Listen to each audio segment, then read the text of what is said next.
আচ্ছা, এবার ঠিক আছে। ওকে, চলো আমাদের আলোচনা শুরু করি আমরা। যে আমরা থিওরিগুলো ফটাফট দেখে নিই। থিওরিগুলোই আমাদের আলোচনার বিষয়বস্তু আজ, এবং খুব অল্প সময়ে এটা শেষ হয়ে যাবে। ঠিক আছে, লম্বা করব না আর, কারণ বেসিক কিছু প্রশ্ন করে আর এগুলো যেহেতু আরো রিপিট হবে, কাজেই আমি লম্বা করছি না। যেগুলোর দিকে আমাদের নজর দিতে হ্যাঁ, হবে, বলো। স্যার কালকে বলেছিলাম যে ক্লারিফিকেশনটা একটু বলে দিবেন। তুমি ভিডিওটা দেখোনি আর পরে? না স্যার, আমি আর ভিডিওটা দেখে নিতে পারতে, আমি তো বলেছিলাম ওখানে। কি জিজ্ঞেস করছো বলো, ব্লাড রিলেশন কি বুঝতে পারো নাকি, কি সমস্যা? হ্যাঁ, ন্যাচারালের কিছু টাইপস আছে। মানে ব্লাড রিলেশনটা মানে এটা কি বোঝাতে চেয়েছি সেটা একটু বলে দিন, তাহলেই হবে। নেচার নেচার নেচারাল একটা প্রসেসে তুমি হচ্ছে কিন্তু নাগরিকত্ব পেতে পারো। ন্যাচারাল প্রসেস কি একটা স্বাভাবিক নিয়মে যেটাকে বলা যেতে পারে। কি স্বাভাবিক নিয়ম হতে পারে যে তোমার আহ, বা তোমার একটা মানে একটা রক্ত সম্পর্কে একটা হতে পারে স্বাভাবিক নিয়ম, আর একটা হতে পারে জন্মগত নিয়ম, মানে প্লেস অফ বার্থ, জন্মস্থানের নিয়ম। তাহলে একটা হতে পারে তোমার কি, একটা হতে পারে রক্তের সম্পর্ক, আর একটা হতে পারে প্লেস অফ বার্থ বা জন্মভূমির সম্পর্ক। তাহলে তোমার তুমি তুমি যেখানে তুমি মানে যার সন্তান, তিনি যেখানকার নাগরিক, তাহলে তুমিও সেখানকারই নাগরিক হবে। কেন? কারণ রক্তের একটা সম্পর্ক আছে তোমার তার সাথে। যিনি তোমাকে জন্ম দিয়েছেন, যিনি তোমার বাবা বা মা, তার সাথে তোমার একটা রক্তের সম্পর্ক আছে। তাই একটা স্বাভাবিক নিয়মে তারা যে দেশের নাগরিক, তুমিও সেই দেশেরই নাগরিকত্ব পাবে। এটা হচ্ছে প্রথম শর্ত। দ্বিতীয় শর্তটা হচ্ছে এটাই যে তুমি যে ভূখণ্ডে বসবাস করেছো, স্বাভাবিক মানে জন্মগ্রহণ করেছো, স্বাভাবিক নিয়মে তুমি কিন্তু সেই ভূখণ্ডেরই নাগরিকত্ব পাবে। তো হতে পারে এখন তুমি ইন্ডিয়ান নাগরিক কিন্তু আমেরিকাতে গিয়ে জন্মগ্রহণ করেছো, তাহলে স্বাভাবিক নিয়মে তুমি আমেরিকার নাগরিকত্ব পাবে, যদি তারা এই ধরনের শর্তকে যদি তারা মান্যতা দেয়। তো তো অনেক দেশ আছে যেমন যে তারা এটাকে মান্যতা দেয় যে হ্যাঁ, তা কেউ যদি এসে আমাদের দেশে জন্মগ্রহণ করে তাহলে তারা আমাদের দেশের নাগরিকত্ব পাবে। এই সমস্ত শর্তগুলো বিশেষ করে চাপানোর চেষ্টা করে যে সমস্ত দেশগুলোতে দেখবে জনসংখ্যা খুব কম, তাদের প্রোগ্রেসটা আটকে গেছে, তাদের প্রোগ্রেস অনেক রকমভাবে আটকে গেছে, জনসংখ্যা খুবই কম, তারা দেখবে এখন এই সমস্ত নীতিগুলোর দিকে যাওয়ার চেষ্টা করছে আইদার, নইলে অলরেডি হয়তো তারা গিয়েছে। কেন করেছে তারা? তারা নিজেদের দেশের অর্থনীতি এমন একটা জায়গায় গিয়ে দাঁড়িয়ে গেছে যে এরপরে তারা আর প্রোগ্রেস করতে পারবে না। তারা হাজারো চেষ্টা করুক আর এরপরে আর প্রোগ্রেস করতে পারবে না। মানুষ এতটা বেশি সেখানে ইন্ডিভিজুয়ালিস্টিক লাইফ জীবনযাপন করে নিয়েছে যে সেটা হয়তো দেখা গেল যে সেখানে জন্মহারটা নিয়ন্ত্রণ হয়ে পড়েছে। জন্মহার নিয়ন্ত্রণ হয়ে পড়েছে। যেমন ভারতবর্ষে মানুষের মধ্যে এখনো দেখবে এই একটা ট্র্যাডিশনাল জীবনযাপন দেখবে, সেখানে একটা কালচারাল জীবনযাপন দেখবে, একটা রিলিজিয়াস গত জীবনযাপন দেখতে পাবে, যে ধর্মের নিয়ম মেনে জীবনযাপন করে মানুষ, প্রকৃতির নিয়ম মেনে জীবনযাপন করে, পুরনো প্রথা মেনে জীবনযাপন করে। তো ফলে কি হচ্ছে, যে সেগুলো আলটিমেটলি কিন্তু মানে একাধিক সন্তান নেওয়ার মতো প্রিন্সিপালসগুলোকে কিন্তু মান্যতা দেয়। একাধিক সন্তান তারা কিন্তু এই কারণে জন্ম দেয়, এগুলো হয়ে থাকে। কিন্তু যে সমস্ত দেশগুলো অনেক ইন্ডিভিজুয়ালিস্টিক, যেখানে দেখবে প্রত্যেকটা মানুষ নিজের নিজের চিন্তা ভাবনা করছে, হ্যাঁ, সেলফিশ একটা একটা সমাজ ব্যবস্থা যেখানে তৈরি হয়েছে, সেখানে দেখবে মানুষ বিয়ে করতে চায় না। সেখানে দেখবে বিয়ে করলে তারা বাচ্চা নিতে চায় না, বা তাদের নিজেদের ক্যারিয়ার তৈরি হয়নি, এটার কারণে হতে পারে বিভিন্ন ধরনের এই ধরনের সমস্যার কারণে, যে তার নিজের সমস্যা হবে বলে সে কিন্তু কি করতে চায় না, না সন্তান নিতে চায় না। আমেরিকাতে দেখলে যে সেখানে মহিলারা সেখানে অ্যাবর্শন ল তারা চাইছে সেখানে, হ্যাঁ, যে অ্যান্টি অ্যাবর্শন ল যেটা এসেছিল সেটার বিরুদ্ধে তারা সেখানে গিয়ে এখন আর আন্দোলন করছে, সুপ্রিম কোর্টের বাইরে গিয়ে তারা আন্দোলন করছে দীর্ঘদিন ধরে। ইউকেতেও আমরা দেখতে পাচ্ছি এটা, যে মহিলারা তারা আর সন্তান চাইছে না, তারা ভাবছে যে তারা যদি প্রেগনেন্ট হয়ে পড়ে তাহলে সেই প্রেগনেন্সি থেকে মুক্তি পাওয়ারও তারা কিন্তু উপায় চাইছে, কিন্তু আইনগতভাবে সেগুলো কিন্তু সিদ্ধ নয় যাদের দেশে, যে সেখানে তুমি একবার কনসিভ করে ফেললে তোমাকে কিন্তু সেই সন্তানকে জন্ম দিতেই হবে। তো এই নিয়মগুলো তারা রেখেছে, তার অন্যতম কারণ হচ্ছে যে সেই দেশগুলো বোঝে, ওই দেশের সরকারগুলো শুধুমাত্র যে পুরুষতান্ত্রিক তা নয়, এটা বরং এই ভাবনা থেকেও বলা যেতে পারে যে তারা অনেকটা কনজারভেটিভও বটে, তারা অনেকটা ইকোনমিকও বটে, তারা অনেক বেশি দূরদর্শীও বটে। যে তারা জানে যে আগামী দিনে তাদের অবস্থা হয়তো জাপানের মতো হতে পারে, যে জাপানের যেমন অর্থনীতি একটা জায়গায় গিয়ে দাঁড়িয়ে গেছে, মানুষের জীবনযাপন এত বেশি সেখানে ইন্ডিভিজুয়ালিস্টিক যে সেখানে সন্তান তাদের খুব একটা বেশি জন্ম হয় না, তাদের ভবিষ্যৎ প্রজন্ম বৃদ্ধি পায় না, তাদের নতুন প্রজন্ম তৈরি হচ্ছে না। তো ফলে চায়নার এখন আর জাপানের আর এখন উন্নতি বিশেষ করে হবে না, জাপানের এখন অবনতিটাই আমরা কিন্তু বিশেষভাবে দেখতে পাবো। ধীরে ধীরে তার কিন্তু ডিক্লাইন ঘটবে। তো সেই কারণে তারা দেখবে এখন বিভিন্ন পলিসি প্রোগ্রামস নিয়ে আসছে তাদের। তো এটাও একটা তাদের পলিসি প্রোগ্রাম হতে পারে, বা কিংবা হয়তো আছে, আমার জানা নেই, থাকতে পারে।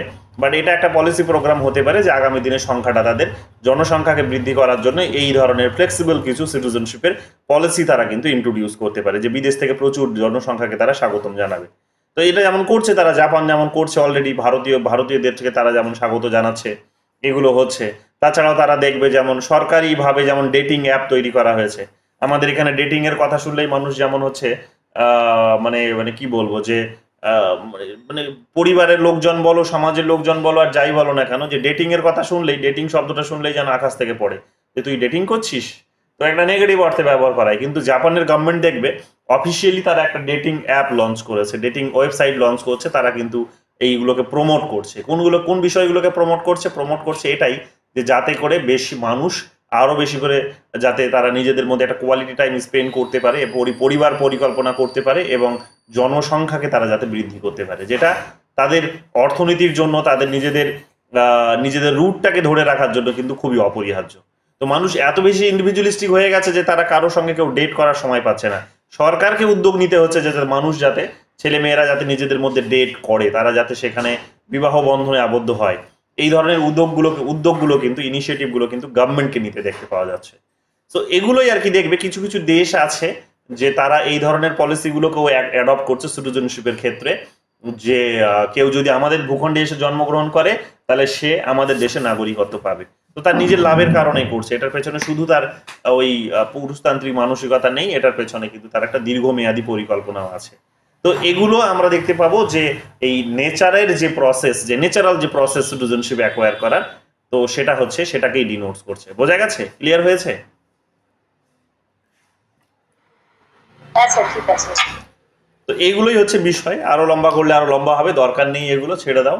আজকে তাও জাপান ফাপান নিয়ে অনেক কথাই বলে দিলাম। এগুলো জেনে থাকা ভালো, কারণ এগুলো পরীক্ষায় আসছে প্রশ্নগুলো। আমি বোধহয় তোমাদের কোনো একটা কোথাও বোধহয় প্রশ্ন দেখলাম বলেই বোধহয় এটা মাথায় আসলো, যে জাপান এই ধরনের পলিসিগুলো কিন্তু নিয়ে আসছে নতুন নতুন।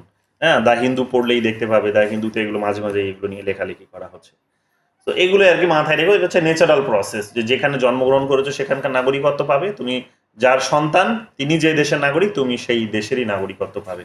তো এটাকে বলা হচ্ছে ন্যাচারাল প্রসেস। আর ন্যাচারালাইজেশন প্রসেসটা হচ্ছে যেটা স্বীকৃতি দেওয়া হচ্ছে এক প্রকার, যে তুমি নাগরিক নও কিন্তু তোমাকে নাগরিক হিসেবে স্বীকৃতি দেওয়া হচ্ছে। তুমি এই এই ভূখণ্ডের পূর্ণ সদস্য নও, কিন্তু তোমাকে পূর্ণ সদস্যের স্বীকৃতি দেওয়া হচ্ছে। হ্যাঁ, অর্থাৎ নাগরিকত্বের স্বীকৃতি দেওয়া হচ্ছে। পূর্ণ সদস্য না হলে তোমরা দেখবে, এক্ষুনি আমি একটা বই পড়ছিলাম, সেখানে সিটিজেনশিপের লিবারাল থিওরি নিয়ে বই পড়ছিলাম, সেখানেই একটা খুব সুন্দর উদাহরণ দেওয়া হয়েছে, যে পূর্ণ নাগরিক হলে, তোমাদের আমি গতকাল বলেছিলাম যে পূর্ণ নাগরিক হলে তুমি কি কি উপভোগ করতে পারবে বা কি কি পারবে না পূর্ণ নাগরিক না হলে। তো একটা উদাহরণই শুধু তোমাদেরকে বলেছিলাম, সেটা হচ্ছে যে পূর্ণ নাগরিক যদি তুমি না হও, যেমন আমেরিকাতে আছে, তুমি তার প্রেসিডেন্টের পদে তুমি কখনো আসীন হতে পারবে না। অর্থাৎ তুমি যদি ন্যাচারালাইজেশন প্রসেসে অর্থাৎ স্বীকৃতির মাধ্যমে যদি তুমি নাগরিকত্ব প্রাপ্ত করেছো, নাগরিকত্ব পেয়েছো, তাহলে তুমি সেখানে প্রেসিডেন্টের পোস্ট কখনো হোল্ড করতে পারবে না। তোমার সন্তানরা হয়তো পারবে, কারণ তোমার সন্তানরাও যদি আমেরিকাতে জন্মগ্রহণ করে, ন্যাচারাল প্রসেসে যদি তারা নাগরিকত্ব পায় আমেরিকার, তাহলে তারা হতে পারবে প্রেসিডেন্ট, কিন্তু তুমি হতে পারবে না। তো এই শর্তগুলো সেখানে আছে। বাট সেটা শুধু নয়, শুধু আমেরিকা নয়, পূর্ণ নাগরিক না হওয়ার অনেকগুলো বৈশিষ্ট্য আমরা আমাদের নিজেদের দেশেও দেখতে পাই, এবং এটা বিশ্বের সমস্ত দেশেই দেখতে পাওয়া যায়। উদাহরণ হিসেবে নিয়ে নাও, যেমন আমি দিল্লিতে গেছিলাম যখন, তখন ওই তাজমহলের টিকিট, এবং বইটাতে ওই তাজমহলের উদাহরণ দেওয়া হয়েছে, খুব ভালো। তো যাই হোক, আমি নিজের ওইটা প্র্যাকটিক্যাল উদাহরণও আমার কাছে আছে। বা দিল্লিতেই কেন যাবে, সেখানে তোমরা কলকাতার ভিক্টোরিয়াতেও তোমরা এটা পাবে, যে বিদেশিদের জন্য তোমরা দেখবে যে টিকিট কাউন্টার যেখানে আছে, বা অনলাইনেও যদি তুমি টিকিট কাটো, তাহলে তোমাকে কি করতে হবে, তোমাকে নিজের সচিত্র পরিচয়পত্র দেখাতে হবে, তোমার আইডেন্টিটি কার্ড শো করতে হবে, আইডেন্টিটি কার্ডের নাম্বার হয়তো সেখানে তোমাকে পুট করতে হবে। তো সেটার ভিত্তিতে তুমি কি হবে না, তোমার টিকিটের প্রাইস ডিসাইড হবে। যেই আইডেন্টিটি যে তোমার কাছে কার্ডটি রয়েছে, সেটা যদি ইন্ডিয়ান হয়, তাহলে তোমার কিন্তু তুমি তুমি তুমি তোমার জন্য ফিসটা কিন্তু খুব কম, বা যত টাকা তোমার জন্য ফিস ধার্য করা হবে, একজন বিদেশির জন্য তার থেকে অনেক বেশি ফিস ধার্য করা হয়। তো স্বাভাবিকভাবে বুঝতেই পারছো যে সেখানে শুধু নাই, স্কুল কলেজ হাসপাতাল থেকে শুরু করে সমস্ত কিছুতে দেখবে যে পূর্ণ নাগরিক না হলে, না হতে পারলে কি হয় না, বেশি খরচা পে করতে হয়, বেশি তার জন্য সেটা কস্টলি হয়ে যায়, তার জীবনযাপনটা অনেক ডিফিকাল্ট হয়ে যায়। কিন্তু নাগরিক যদি হও তুমি, পূর্ণ নাগরিক যদি হও, তাহলে শুধু প্রেসিডেন্টের পোস্ট নয়, তুমি কি হতে পারে পূর্ণ নাগরিক হওয়ার সুবাদে তুমি হতে পারে যে এখানকার ছোটখাটো সমস্ত ইস্যুসগুলোর ক্ষেত্রেও, ঠিক আছে, হ্যাঁ, ইন্টারন্যাশনাল কনফারেন্সগুলোতেও সেম। তো এই সমস্ত বিষয়গুলোতেও আমরা কিন্তু এগুলো নোটিশ করে থাকি। কি নোটিশ করে থাকি? যে এইগুলোই, যে আমাদেরকে কম দিতে হয়, ওদেরকে বেশি দিতে হয়, বা কিংবা আমরা যখন অন্য কোনো দেশে যাই তখন আমাদের জন্য এই নিয়ম নীতিটা লাগু হয়। কিংবা তোমরা ইন্টারন্যাশনাল বইপত্র যারা কেনো, ওয়েবসাইট থেকে যারা সব রিসার্চের বই টই কেনো বা কিনেছো, তারা ভালো বলতে পারবে। যদি আমার যেমন রিসার্চের বইগুলোর দাম 14,000 15,000 টাকা করে, হ্যাঁ, তো 14,000 15,000 টাকা বইয়ের দাম আমার। এবার সেই বইগুলো ওদের মানুষের মানে ওদের নাগরিকের জন্য সেইটা অনেকটা কম, কিন্তু আমাদের জন্য আবার 14,000 15,000 টাকা। তো এই ধরনের একটা বড় অ্যামাউন্ট আমাদেরকে কিন্তু পে করতে হয়। তো এই বিষয়গুলো কিন্তু হতে পারে যে যদি তুমি ন্যাচারালাইজেশন প্রসেসে নাগরিকত্ব পাও এবং সেটা যদি ফুল মেম্বারশিপ না হয়, তাহলে তোমার কি হতে পারে যে তোমাকে হয়তো তোমার জীবনযাপনটা অনেক কস্টলি হয়ে যেতে পারে, অনেক ডিফিকাল্টিস হয়তো তোমাকে ফেস করতে হতে পারে। হ্যাঁ, বা বা তুমি কমপ্লিটলি নাগরিকই যদি নও, বেনাগরিক তুমি, পূর্ণ সদস্য তো দূর কি বাদ, তুমি হয়তো নাগরিকই নও, সদস্যই নও, এই সেই ভূখণ্ডের হয়তো তুমি নাগরিকই নও, সদস্যই নও, তাহলেও তোমাকে কিন্তু অনেক সমস্যার মুখে পড়তে হতে পারে। তো এগুলো অবশ্যই কি করে না, এগুলো অবশ্যই কিন্তু জটিলতা তৈরি করে। আমাদের যে স্বাধীনতার যে কনসেপ্ট, সেই স্বাধীনতার কনসেপ্টে এটা একটা বাধা তৈরি করে। ওটাই আজকে তোমাদের আলোচনা করব। যে শুরুতেই আজকে তোমাদের আলোচনা করি যে নাগরিকতার দুটো থিওরি আছে, মোটামুটি ভাবে দুটো থিওরিকে আমরা এখানে, দুটো বলবো না, চারটে থিওরিকে নিতে পারবো এখানে। চারটে থিওরি কি কি হতে পারে? একটা হচ্ছে লিবারাল থিওরি, আর একটা থিওরি হয় অবশ্য, সেটা আমি আর ওইখানে যাচ্ছি না, শুধু নামটা বলে দিচ্ছি, মাথায় রাখো। একটা হচ্ছে নাগরিকতার দুটো থিওরি, প্রথম দুটো থিওরি, একটা থিওরি হচ্ছে civil civil Republic theory, first theory, theories of, লিখে নাও এগুলো, আমি এগুলো সব বলে দিচ্ছি তোমাদের।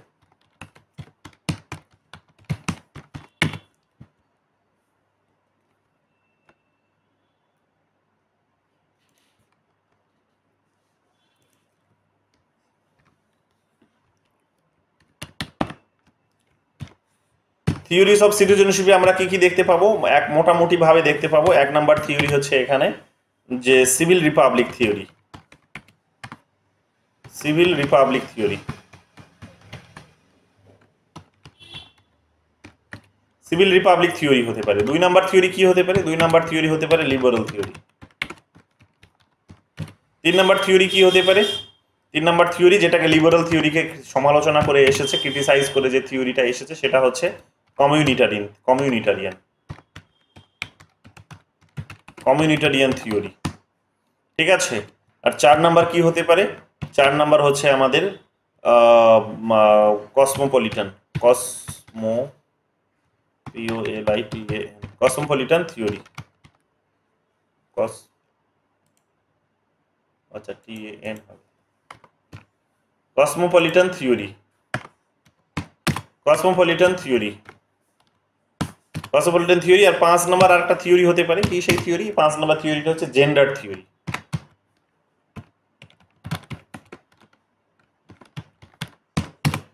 ঠিক আছে, তো এই পাঁচটা থিওরি মোটামুটি ভাবে হতে পারে।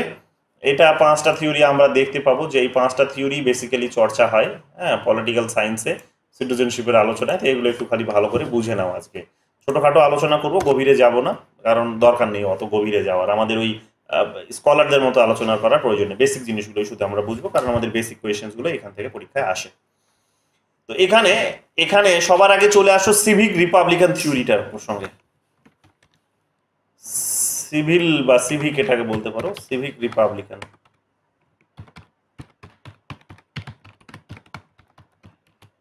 সিভিক রিপাবলিকান থিওরিটা কি বলছে? এটা সিভিক করে নাও, এটাকে সিভিলটাকে।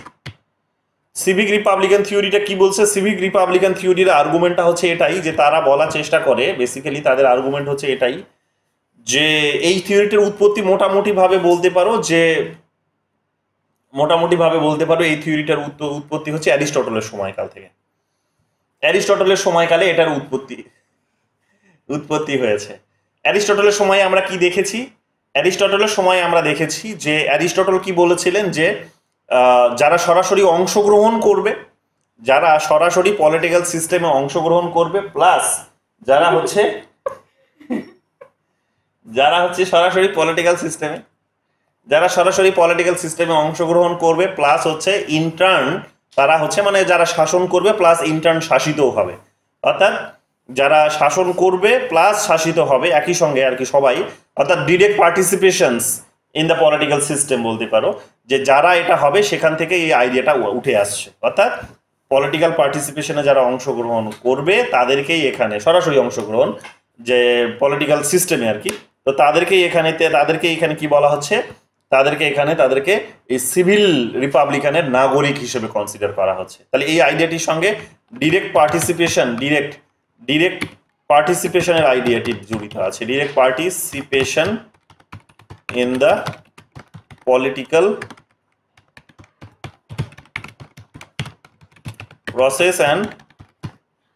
প্রসেস বলতে পারো। সেটা হতে পারে কি পলিটিক্যাল প্রসেসে policy making and policy implementation.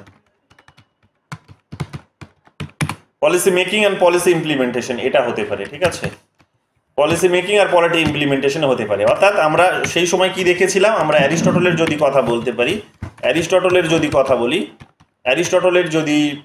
কথা বলি তাহলে আমরা কি দেখেছিলাম, অ্যারিস্টটলের টাইম পিরিয়ডে আমরা দেখেছি যে অ্যারিস্টটল কিসের কথা বলেছিলেন, অ্যারিস্টটল যার কথা বলেছিলেন সেটা হচ্ছে যে সেই সময়কার অ্যাডমিনিস্ট্রেশনে যারা অংশগ্রহণ করতো, অ্যাসেম্বলিতে যারা অংশগ্রহণ করতো, অ্যাসেম্বলি ওটাকে অ্যাডমিনিস্ট্রেশন হিসেবে দেখা হতো, অ্যাসেম্বলি প্লাস হচ্ছে যারা হচ্ছে জুডিশিয়ারিতে যারা অংশগ্রহণ করতো। এই অ্যাডমিনিস্ট্রেশন এবং জুডিশিয়ারিতে যারা অংশগ্রহণ করতো, অ্যাডমিনিস্ট্রেশনের বেসিক কাজটা তখন এটাই ছিল, অ্যাসেম্বলির মধ্য দিয়ে সেটা হতো যে তারা পলিসি তৈরি করতো প্লাস পলিসিটাকে ইমপ্লিমেন্টে তারাই করতো। হ্যাঁ, এবং জুডিশিয়ারির কাজটা ছিল যে সেখানে যদি কোনো ডিসপিউট তৈরি হয় তাহলে সেই ডিসপিউটটার সমাধান তারা করবে। তো অ্যারিস্টটলের টাইম পিরিয়ডে আমরা এই সিস্টেমটা দেখেছি, যেটা ডিরেক্ট ডেমোক্রেসির একটা কিন্তু প্র্যাকটিস কি ছিল, বা ওই এনশিয়েন্ট গ্রিসে আমরা দেখেছি, আমরা দেখেছি সেটা ছিল কি ডিরেক্ট ডেমোক্রেসির একটা কনসেপ্ট, যেটা একটা ছিল ডিরেক্ট ডেমোক্রেসির একটা কনসেপ্ট। তাহলে নাগরিক হিসেবে এখানে তাদেরকে কি করতে হতো, নাগরিক হিসেবে তাদেরকে কতগুলো ডিউটিস পালন করতে হতো, তাদের কতগুলো এখানে কি ছিল, ডিউটি ছিল, ডিউটি প্লাস হচ্ছে তাদের কতগুলো মানে রাইটস প্লাস ডিউটি বলবো, আগে রাইটটার কথা বলো, রাইটস প্লাস হচ্ছে ডিউটি, কি যে তারা কতগুলো অধিকার ভোগ করবে, কি অধিকার, যে তারা নিজেদের জন্য নিজেদের মতো করে নিজেরাই আইন কানুন তৈরি করবে, এটা তাদের অধিকার, অর্থাৎ পার্টিসিপেশনের অধিকার তাদের আছে। আর তাদের ডিউটিটা হচ্ছে পার্টিসিপেট করার সঙ্গে সঙ্গে তারা মানে অধিকারটা তারা উপভোগ করার সঙ্গে সঙ্গে সমাজের জন্য যে ডিউটিটা পালন করছে সেটা হচ্ছে সকলের জন্য একটা ভালো আইন তৈরি করছে। তাহলে এই ডিউটিটা তারা কিন্তু পালন করছে। তাহলে রাইটস প্লাস ডিউটির কনসেপ্টটা সেখানে কিন্তু জড়িত ছিল, যেটা একেবারে ডিরেক্ট ডেমোক্রেসির কনসেপ্ট ছিল। যখন রোমান পিরিয়ড যখন ডেভেলপ হলো, যখন রোমান সাম্রাজ্য যখন স্ট্যাবলিশ হলো, রোমান এম্পায়ার বলতে পারো, রোমান এম্পায়ার যখন এস্টাবলিশড হচ্ছে, তখন আমরা কি দেখতে পাচ্ছি, রোমান এম্পায়ারে আমরা দেখতে পাচ্ছি যে সেই সময় ওই এত বড় একটা সাম্রাজ্যে আমরা দেখতে পাবো কি যে নাগরিকদের ধরে রাখার জন্য, এই মানুষদেরকে ধরে রাখার জন্য, সাম্রাজ্যের পার্ট হিসেবে তাদেরকে ধরে রাখার জন্য আমরা কি দেখেছি, তাদেরকে সাম্রাজ্যের পার্ট হিসেবে ধরে রাখার জন্য আমরা দেখেছি সেই সময় তাদেরকে কি করতে হয়েছে, তাদেরকে আমরা দেখেছি যে তারা ডিরেক্ট পার্টিসিপেশনটা তো ছিল না, অর্থাৎ রাইটসটা তারা এনজয় করতে পারতো না, যে সরাসরি পলিসি মেকিং প্রসেসে তারা অংশগ্রহণ করবে না, এটা তাদের ছিল না। উল্টে তারা কি করতে পারতো, তারা বরং কতগুলো লিগ্যাল রাইটস এনজয় করতো, লিগ্যাল রাইটসগুলো কি কি, এটাকে বলা হচ্ছে, এই রাইটসগুলোকে বলা হচ্ছে এখানে যে কনসেপ্টটি গড়ে ওঠে, স্বাধীনতার যে বেসিক্যালি যে কনসেপ্টটি গড়ে ওঠে সেটা হচ্ছে প্রোটেক্টিভ ফ্রিডম বা প্রোটেক্টিভ লিবার্টির কনসেপ্ট বলতে পারো, প্রোটেক্টিভ ফ্রিডম বা ডেমোক্রেসি, প্রোটেক্টিভ ফ্রিডম বা লিবার্টি। অর্থাৎ এখানে একটা বড় সাম্রাজ্য আছে, সেই সাম্রাজ্যে আমরা কি দেখতে পাচ্ছি, সেই সাম্রাজ্যে সকলের পার্টিসিপেশন করানো সম্ভব নয়, তার কারণ সেখানে আর গণতান্ত্রিক ফিচার্স নেই, সবাই মিলে বসে আর পলিসিটি ডিসাইড করে না, একজন রাজা সেখানে তার নিজের মতো করে অর্ডার জারি করে, যেটাকে ল বলা হতো। তো সেই লয়ের মধ্য দিয়ে নাগরিকদের কতগুলো সুযোগ সুবিধা দেওয়া হতো, এবং নাগরিকরা কি এক্সপেক্ট করতো এটাই যে তারা যে তাদের নিজেদের জীবন ধারণের জন্য যে সমস্ত বিষয়গুলো অপরিহার্য ছিল সেগুলো তারা উপভোগ করবে এবং কোনো রকমের বাধা তাদেরকে ফেস করতে হবে না। কোনো রকমের বাধা তাদেরকে ফেস করবে না, রাজা তাদের উপর কিন্তু কোনো রকমের মানে কোনো রকমের হস্তক্ষেপ তাদের জীবনে করবে না, তাদের সম্পত্তির অধিকার থেকে শুরু করে বিভিন্ন স্বাধীনতার অধিকারগুলোতে কোনো হস্তক্ষেপ করবে না। তাহলে যেটা ডিরেক্ট ডেমোক্রেসির কনসেপ্ট ছিল, রোমান সাম্রাজ্যে এসে আমরা কি দেখতে পাবো, সেটা প্রোটেক্টিভ ডেমোক্রেসির বা প্রোটেক্টিভ একটা মানে সিটিজেনশিপের আইডিয়াতে গড়ে ওঠে। অর্থাৎ যেটা বলতে পারি আমরা ডিরেক্ট ডেমোক্রেসি বা ডিরেক্ট সিটিজেনশিপের একটা কনসেপ্ট যেখানে এনশিয়েন্ট গ্রিসে ছিল, রোমান এম্পায়ার এস্টাবলিশ হওয়ার সঙ্গে সঙ্গে সেটা প্রোটেক্টিভ ফ্রিডম, প্রোটেক্টিভ ডেমোক্রেসির, প্রোটেক্টিভ সিটিজেনশিপের আইডিয়াতে কিন্তু কনভার্ট হয়ে যায়। নাগরিকরা কি করছে না, বড় শাসকের কাছ থেকে এখন নিজের সম্পত্তিটাকে বাঁচানোর জন্য একটা সুরক্ষা তারা কিন্তু চাইছে। তাহলে এটাও আমরা দেখতে পাচ্ছি কি যে নাগরিকতার এই কনসেপ্টের সঙ্গে জড়িত, যেটা সিভিকের সঙ্গে জড়িত। তো এখানে আমরা এই সমস্ত কনসেপ্টগুলো দেখতে পাবো, ডিরেক্ট ডেমোক্রেসির এই কনসেপ্টগুলো আমরা দেখতে পাবো, এই ডিরেক্ট সিটিজেনশিপের কনসেপ্টগুলো আমরা এখানে কিন্তু দেখতে পাবো। এখান থেকেও মোটামুটি অর্থাৎ আমরা এটাকে মানে অর্থাৎ ইভলিউশনসটা এটা হতে পারে, আমি একটু গুলিয়ে দিলাম তোমাদের, ইভলিউশনসটা এটা এর হতে পারে যে ডিরেক্ট সিটিজেনশিপ থেকে সে প্রোটেক্টিভ সিটিজেনশিপের ধারণায় হয়তো চলে আসলো, প্রোটেক্টিভ ফ্রিডমের ধারণায় চলে আসলো। কিন্তু এই পার্টটিকে আমরা শুধুমাত্র সিভিক রিপাবলিকান হিসেবে কনসিডার করব। কিন্তু যখন থেকে রোমান তৈরি হচ্ছে তখন থেকে তোমরা দেখবে এই লিবারেলের কনসেপ্টটা তৈরি হচ্ছে, লিবারেল থিওরির কনসেপ্টটা ডেভেলপ করছে। আমি একটু গুলিয়ে দিলাম তোমাদের ওই জায়গায়, এবার ঠিক করে দিলাম। লিবারেল থিওরির কনসেপ্টটা এখান থেকে তৈরি হচ্ছে। লিবারেল থিওরির কনসেপ্টটা কি, যে তোমরা স্বাধীনতা পাবে, তোমাদের স্বাধীনতা থাকবে, তোমাদের অধিকার থাকবে, কিন্তু এই তোমার সেই স্বাধীনতার জায়গাতে তোমার কিন্তু পার্টিসিপেশনসটা থাকবে না, অর্থাৎ তুমি সমান মতো করে সমস্ত ডিসিশনসগুলো নিতে পারবে না। এখানে কি থাকবে, অথরিটি তোমার হয়ে ডিসিশনসগুলো নেবে। তাহলে এই ধরনের কনসেপ্ট আমরা রোমান পিরিয়ড থেকেই কিন্তু আমরা দেখতে পাচ্ছি যে আমার হয়ে আমার প্রতিনিধি সমস্ত কিছু ডিসাইড করছে। তো তখনকার দিনে রাজা করতো, কিন্তু এই আমরা লকের পিরিয়ড থেকে আমরা দেখতে পাবো কি, লকের পিরিয়ড থেকে আমরা দেখতে পাচ্ছি যে জনগণ নিজেই করছে, সেটা জনগণ নিজেই করছে। রুশোর পিরিয়ডে এটা আরো আমরা পপুলার সোভারেন হতে দেখলাম, যে সেখানে সবার হাতে সেখানে ডিসিশন নেওয়ার ক্ষমতা তুলে দিল। তাহলে সিটিজেনশিপের আইডিয়ার মধ্যে আমরা এখানে কি দেখতে পাচ্ছি, সিটিজেনশিপের আইডিয়ার মধ্যে আমরা দেখতে পাচ্ছি কি, যে রিপ্রেজেন্টেশনের মধ্য দিয়ে নিজেদের সিটিজেনশিপের যে রাইটসগুলো, সেই রাইটসগুলোকে এনজয় করার এক ধরনের একটা সিস্টেম। তা লিবারেল সিটিজেনশিপের সঙ্গে যদি আমরা এখানে সিভিক এবং লিবারালিজম বলতে তোমরা জানো যে এটা যেটা বোঝায় সেটা হচ্ছে লিবারালিজমে বেসিক্যালি যেটা বোঝায় সেটা হচ্ছে, লিবার কথার অর্থ হচ্ছে স্বাধীনতা। তাহলে লিবারালিজমের কথা যখন বলবে তখন নাগরিককে যখন আমি লিবারালিজমের মধ্যে দিয়ে দেখার চেষ্টা করব, তখন আমি নাগরিকের স্বাধীনতার কথাটিই ভাববো। তাহলে স্বাধীনতা বলতে কি বোঝায়, ওই জন লকের সময় থেকে যেটা একেবারেই একটা ডেফিনেশন তৈরি হলো, যে সেখানে right two liberty, right two property এবং রাইট টু হচ্ছে লাইফ। তো লাইফ, লিবার্টি, প্রপার্টির যে কনসেপ্টটা তৈরি হলো সেগুলোর বেসিক্যালি আইডিয়া, এবং পরবর্তীকালে এটার সঙ্গে আরো অনেকগুলো কনসেপ্ট জড়িত হয়েছে। সেগুলো হতে পারে যেমন হচ্ছে সিভিল রাইটস, তারপরে হতে পারে পলিটিক্যাল রাইটস, এবং হতে পারে সোশ্যাল রাইটস। তো এগুলো বেসিক্যালি এখনকার দিনে কি হয়ে গেছে, এখনকার দিনে বেসিক্যালি এগুলো লিবারালিজমের একটা পার্ট হয়ে উঠেছে, যেখানে ইন্ডিভিজুয়ালসকে সামনে রেখে, এই লিবারালিজমে মাথায় রাখবে সবসময় কি, ইন্ডিভিজুয়ালসকে সামনে রেখে, ইন্ডিভিজুয়ালিজমের একটা ইন্ডিভিজুয়ালিজমের একটা আলোচনাকে কেন্দ্র করে এখানে কি হয়, সবসময় কিন্তু লিবারালিজমকে চিন্তা করা হয়। তোমাদের এর আগে লিবারালিজম পড়িয়েছি, সেই সময় তোমাদের বলেছি যে লিবারালিজম মানে সেখানে ইন্ডিভিজুয়ালিজম কিন্তু একেবারেই অঙ্গাঙ্গিকভাবে জড়িত, ইনসেপারেবল পার্ট, যেটা একেবারেই আমরা এটাকে সেপারেট করতে পারি না। ইন্ডিভিজুয়ালিজম বলতে যেটা বোঝায়, লিবারালিজম বলতে বেসিক্যালি সেটাই বোঝায়।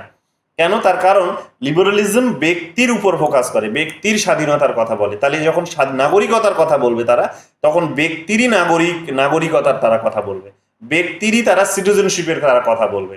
তো স্বাভাবিকভাবে আমরা এখানে দেখতে পাবো কি, যে ব্যক্তির নাগরিক হয়ে ওঠার জন্য যে বিষয়গুলো অপরিহার্য, সেই বিষয়গুলোর কথা তারা বলে থাকে। তাহলে সেগুলো কি কি, সেগুলো হচ্ছে যেমন সিভিল রাইটস, কতগুলো সিভিল রাইটস, প্লাস হচ্ছে কতগুলো পলিটিক্যাল রাইটস,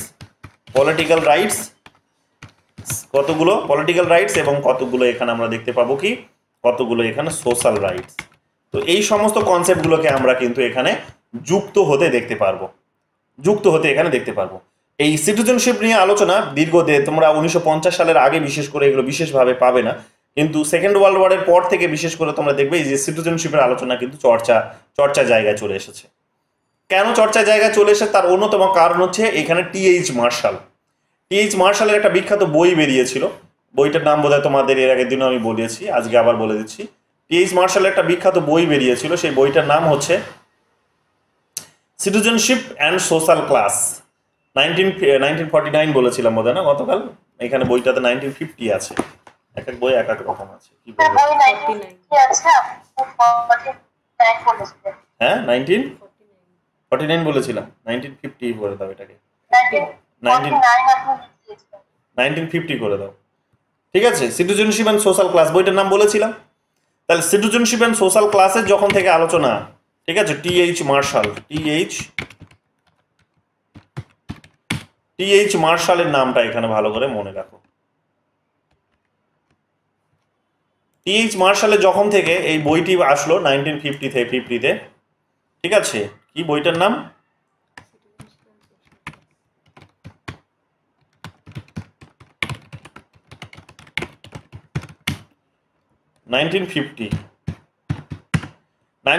তে এই বইটা প্রকাশিত হলো। যখন থেকে প্রকাশিত হচ্ছে তখন থেকে আমরা সিটিজেনশিপের লিবারাল এই তত্ত্বটাকে আলোচনা হতে দেখলাম, এবং তার হাত ধরেই আমরা দেখতে পাবো সোশ্যাল রাইটসের সিটিজেনশিপের যে সোশ্যাল সিটিজেনশিপের যে কনসেপ্ট সেটাও আলোচনায় এসেছে। সোশ্যাল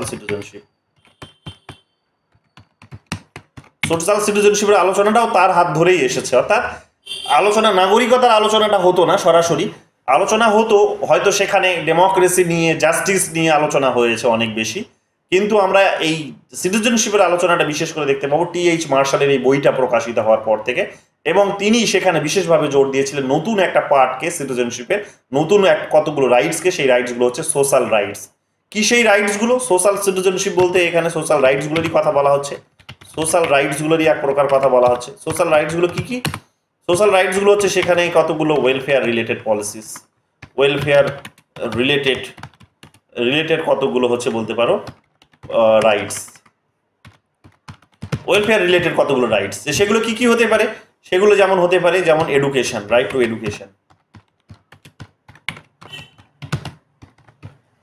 এডুকেশন, আর কি হতে পারে? রাইট টু হেলথ,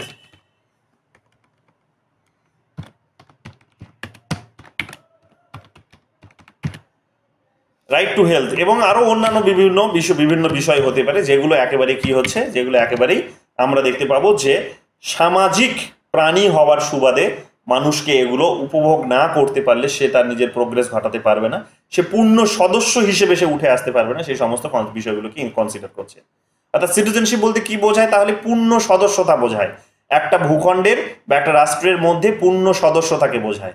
কিন্তু আমরা যখন থেকে লিবারালিজমকে চর্চা হতে দেখছি, লিবারালিজম যেহেতু মার্কেটের উপর অত্যধিক বেশি ফোকাস করে, মাথায় রাখো, জিনিসগুলোকে কানেক্ট করো ভালো করে, লিবারালিজম যেহেতু মার্কেটের উপর অত্যধিক বেশি ফোকাস করে, তার মার্কেট বেসে সিস্টেমের উপর আমরা কি দেখতে পাচ্ছি? মার্কেট বেস সিস্টেমের উপর আমরা দেখতে পাচ্ছি অত্যধিক বেশি কর্পোরেট সিস্টেমটাকে এগিয়ে নিয়ে যাওয়ার চেষ্টা হচ্ছে মার্কেটে, বা বলতে পারো মার্কেটে কি করা হচ্ছে, যে তোমার যদি কেনার ক্ষমতা থাকে তবে তুমি কিনবে, যদি কেনার ক্ষমতা না থাকে তুমি পিছিয়ে থাকবে। তো সমস্ত কিছুকে তখন প্রাইভেট লেভেলেই দেখা হতো, প্রাইভেটলি সেগুলোকে কনসিডার করা হতো, কিন্তু এটাকে 1950s এর পর থেকে কনসিডার করা হচ্ছে যে এই যে ইস্যুসগুলো যেগুলো আছে, হেলথের মতো ইস্যু, এডুকেশনসের মতো ইস্যুস, এগুলো যদি মানুষকে প্রদান করা না যায়, কি করতে পারবে না সে? না তার নিজের মতো করে জীবন ধারণ করতে পারবে না, সে বেঁচে থাকতে পারবে না, সে তার নিজের প্রোগ্রেস ঘটাতে পারবে না। কাজেই সে এক প্রকার এখানে পার্শিয়াল সিটিজেনশিপে কনসিডার হবে।